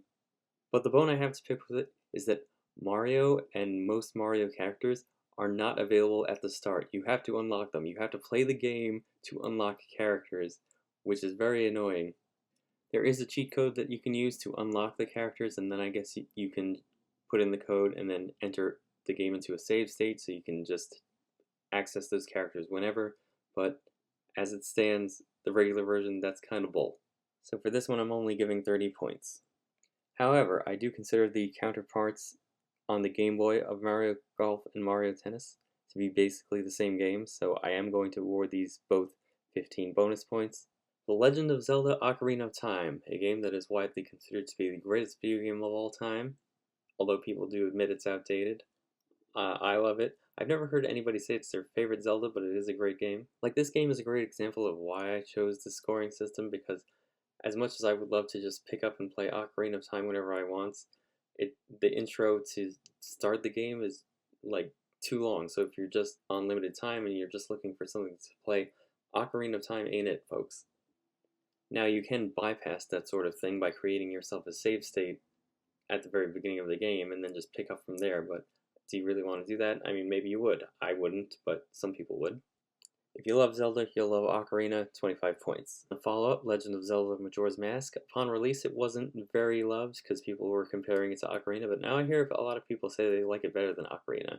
This is the only console Zelda that I've never played. I'm eager to play it someday, and for right now, I'm going to give it 25 points.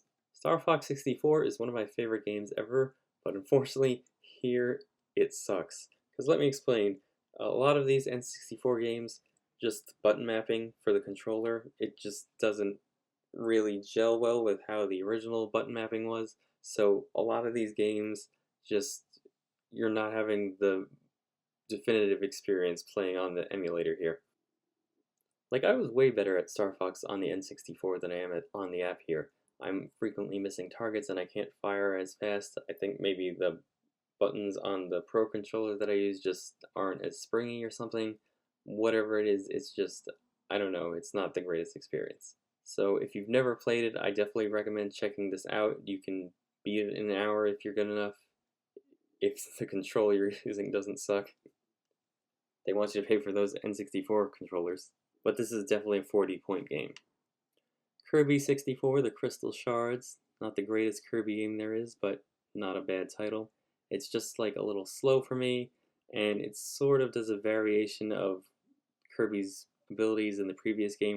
Mix and match his powers. Like here he mix and match his powers. In the previous game he mixed and matched powers with his animal buddies, and here it's just the powers, but it's a little derivative. But it's also nice to occasionally play with the other characters on the screen, like King Dedede and Waddle Dee. I'm going to award it 25 points. Banjo-Kazooie, I am so glad this is on the app here. It's one of my favorite games as well. It really took the formula from Super Mario 64 and perfected it, and it's this really great game that has the vibe of a fairy tale while being a cartoon. If you've never played it, it's got a fantastic sense of humor, which is why I love it so much. Do yourself a favor, check it out. I'm going to award it 25 points. Jet Force Gemini is another game from Rare that I loved as a kid, but unfortunately it's another victim of very bad button mapping on the application. See, back in the N64 days, there was only one control stick per controller. Now we have two. And that's the standard that we use for whenever we're playing a 3D shooter. Unfortunately, that makes this game a lot harder to go back to. Aiming is very awkward and weird. I think also a lot of times I mean to aim upward and I end up going downward for whatever reason. That's my intuition. So whenever you play this game, you might have to adjust in that sort of way. But on its own, this was a very solid title, and you could play co-op with a friend. They can't play the main character, but they can play a sort of sidekick character where they're sort of just aiming at things. They don't get access to all the cool weapons, but they do get to play alongside you. So, very cool title, 25 points. Iggy's Wrecking Balls. Now, I am ecstatic that this game came to the N64 Online, and it's not even that good of a game. Really, it's just nostalgia for me. This was a perfect weekend rental at Blockbuster. It was very hard. There was this and one other game that I really, really wanted to see appear on this app, so we do have at least one of those games. I'm very thrilled about it. Honestly, I never thought I'd see it here. This game was largely forgotten. If you went on YouTube before the recent edition of this game, you would have only seen about 5 videos going over this video game. One thing I do want to point out is that if you look at this box art, it says throwback in the lower left corner. That should say acclaim. So it just makes me feel like, why don't they change a lot of these tiles? Why did they have like the wording on the bottom if they're willing to change the tiles? I just feel like keep the original art but keep them blank. I don't see why it's that hard to Photoshop them. That's a little nitpick for me. Anyway, this Iggy's Wrecking Balls, I forgot to mention, it's a racing game. Again, it's very hard. It seems like it's supposed to be for kids, but it's probably too hard for them, but I'm going to give it 40 points anyway. F-Zero X, another F-Zero game. Decent. I would say I like the original F-Zero more, although F-Zero 99 is probably the most fun game in the series, even though you can't physically own it. 40 points. And Harvest Moon 64, if you like the other Harvest Moon games, I'm assuming you'll like this one. I'm going to give it 25 points. Pokemon Stadium and Pokemon Stadium 2 would be great additions to this app, except originally you used to be able to use the N64 transfer pack, as indicated on that box art, to take your Pokemon from the Game Boy and use them within the Pokemon Stadium games. That functionality is no longer available, which means you'll be playing a shell of a game, unfortunately. Yes, you can pick up and play these games, but it is very limited. I guess because you can't really play the full game, I think it's really more fair to only give them 30 points. Pokemon Puzzle League. This is really just a reskin of the Panel de Pon game we were talking about before. So basically it's the same thing, except for it's now got a Pokemon aesthetics, so that makes it the better version of the game. Probably the best Panel de Pon out there, so I'll give it 40 points and another 15. Pokemon Snap. Everybody wanted Pokemon Snap to come back. I remembered how lame it was. Not really how lame, I mean it was fun, but I just remember there were only 6 levels, so the replay value of it wasn't going to be anything great, so it was just like, okay, whatever. It's hard to categorize for this scoring system because, like, I don't know if you would consider it pick up and play or play through, because to play through it would be kind of long, but you are replaying levels over and over again, so you get to the last level, so I don't know, I think it's fair to give this one only 10. GoldenEye, another total classic. I was never really a fan of GoldenEye, and even I have good memories of playing it, like at sleepovers and that sort of thing. Might be one of those things where you just had to be there to understand its impact. It was really one of the first multiplayer shooters. The video game was a lot more popular than the movie, which was alright, but people were gathered around TV screens just like waiting to play this game. This is another weird one to score because if you're playing through the single player mode, it's going to take you a couple hours probably. But realistically, you probably want to play this one for the multiplayer, so you'll have to gather people to play it online. I guess I can give 40 points to it. Blast Core, if you just want to screw around with vehicles and blow things up, this is probably your thing. I don't know how long it is, but I'll be a little bit more generous and give it 30 points because I don't feel it's that good. Sin and Punishment feels a little bit like Space Harrier 2, which we were talking about before on the Sega Genesis app. This one seems a little less futuristic than that one flavor, and I think you're in a field for the beginning level at least. Don't know how long it is either, but I think because it's an N64 game, we can assume it's a bit on the longer side. So I'll give it 10 points. Winback, it seems a little similar to GoldenEye, though a little bit more stealthy. Play as a guy with a gun. A good guy with a gun who stops bad guys with a gun. Not super exciting, I don't feel, so I'll give this one 10 points as well. Pilot Wings 64, a 3D version of the earlier Pilot Wings we were talking about.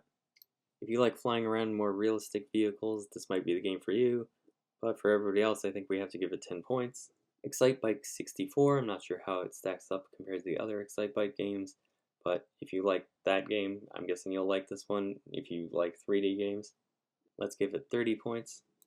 Extreme G, another racing game where I think you race, I'll describe them as Tron-like vehicles. If you've ever seen the movie Tron, that's kind of what you're driving. Of all the racing games that you could be playing, I don't know why you would be playing this one, but this one's not terrible. I've never played it before, but when I was playing it a little bit, I thought it was kind of fun. I'll be generous and give it 40. 180-degree snowboarding. If you are able to do a 180-degree snowboarding trick in real life, I would assume you're pretty good at snowboarding. It's another racing game. I wouldn't say the best one. I would prefer if Snowboard Kids was on here. I don't know why that one's not. I'm not going to deduct points for it, but I think Snowboard Kids would be the better choice. Anyway, I'm going to give it 30. And finally we have Wave Race 64, a game that I thought I wanted as a kid. Then my parents bought it for me and I hated it. Would you rather be racing around on a jet ski or would you rather be racing around on go-karts throwing Koopa shells? It's a pick up and play game, so I'm going to give it 30 points. With the N64, one thing we do have to acknowledge is the fact that both Turok and Perfect Dark were recently added, although it is a completely separate app because those are considered mature games. I think at the time Perfect Dark was rated T, and probably Turok too, but now they're considered mature games. I guess today's kids can't handle them. They have a separate app for them. They're not on the N64 app. I think that's a little malarkey. I don't know why I use the word malarkey. Like, why isn't it just on the N64 app? There's parental controls on the console, so just put it on the app and then just don't allow access to younger players. So they are available to play, so I don't feel right deducting points, but I'm also not going to add any points for those games either. As far as what else is missing, I think Bomberman 64 should be here. It's the best Bomberman game in my opinion because it doesn't explode the bombs in the cross. It's very easy to get into that way. I also think there are two Mystical Ninjas on the N64, two Mystical Ninja games. I won't take off points for the second one, but the first one I think definitely should be here. Now, I've never played it, and it doesn't exactly have a reputation for being a good game, but there was a game called Quest 64 where you played as some sort of wizard that looks like Quailman from Doug.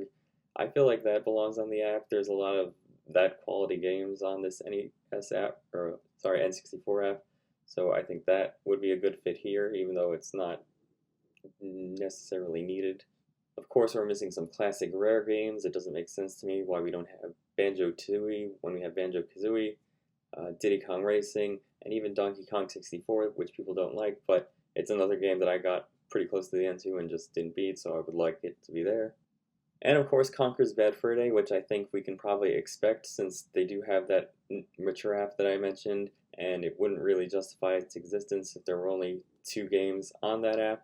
I also think if they ever put Clay Fighter 63 and a third on this, it would be on that mature app now because it was for teens back then, but the sense of humor, if it's not exactly with today's sensibilities, so it would end up probably going there. Some people would like to see the original Smash Bros. On the app. I don't think it's necessary. I think it's kind of obsolete a little bit because of other Smash games, but it is a nice piece of history, so in that sense, I will take points off for it not being there. And then please, Mischief Makers. Remember when I mentioned there was another game that I really, really wanted on this app? Mischief Makers was the other game. I rented it as a kid. I could tell that it was special from its art style. Just, I don't want to spoil it for you, but if you've never heard of it, just try to seek out Mischief Makers or campaign for it to be on here because it's a great platformer. There's a reason why Marina is on mods of the original Smash Bros. And then I'm not going to take off points for this because it's my original idea that they don't know about, but there are those special versions of the games on the apps that are basically save states. Now, Pokemon Stadium and Pokemon Stadium 2 are kind of worthless here because you can't upload your Game Boy Pokemon to the N64 games. So why not make special versions of Pokemon Stadium 1 and Pokemon Stadium 2 where they put pre-registered teams of Pokemon on those games That way you can actually play through the game with powerful enough Pokemon to take on gym leaders and Mewtwo. It just seems like a no-brainer. Again, I don't think they thought of the idea, but now that I'm putting it out there, maybe they can do something like that to increase the value of those games. And now to tally up the results, I did not actually go through beforehand and tabulate which of these apps is the best. I will be finding out pretty much with you, so let's get into it. Hopefully your favorite is the winner. Alright, the results are in.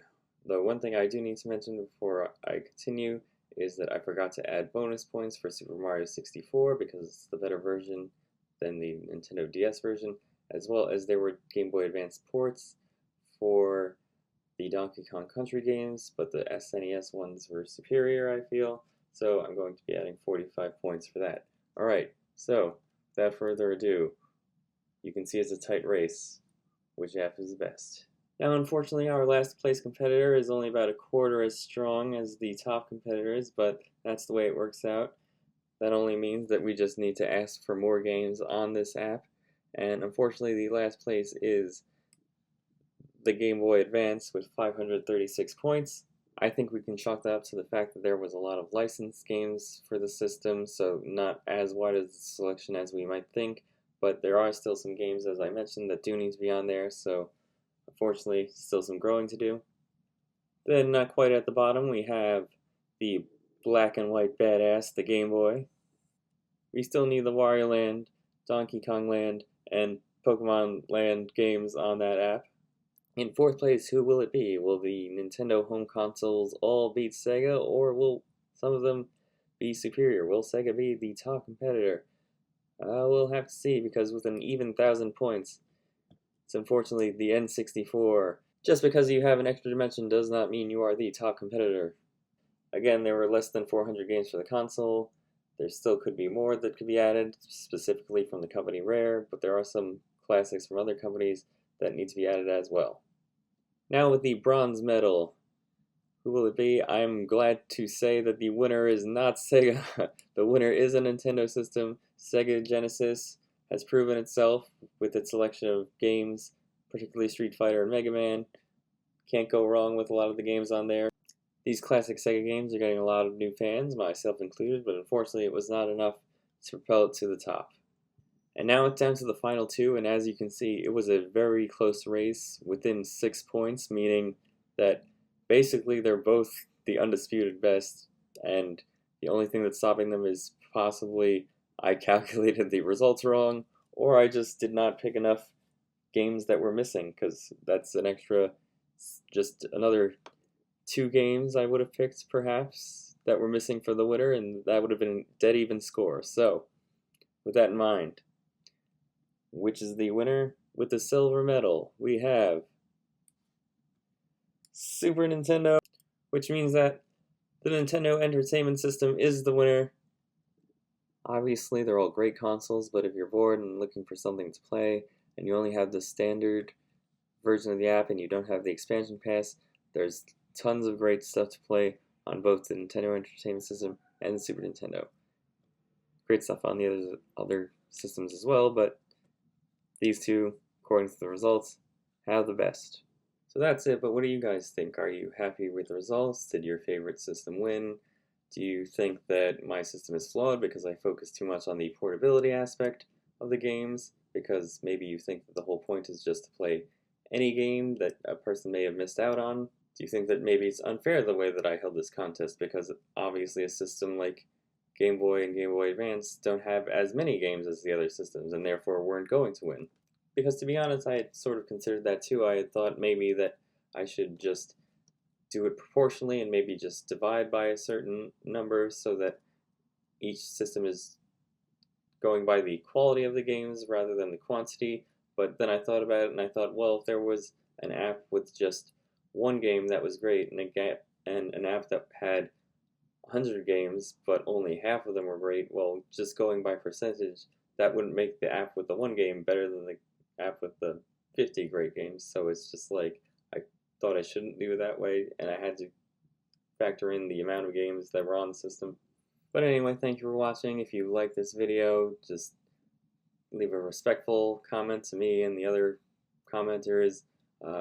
Subscribe and make sure you're still subscribed. Leave a like. And thanks again, and hopefully I'll be back with another video game related video. Again, this is a variety channel, so I do a bunch of just topical events, movie reviews, just a bunch of stuff. So, if you just want to tune in for the video game stuff, just be a little more selective for that. Anyway, thanks a lot. Have a great day.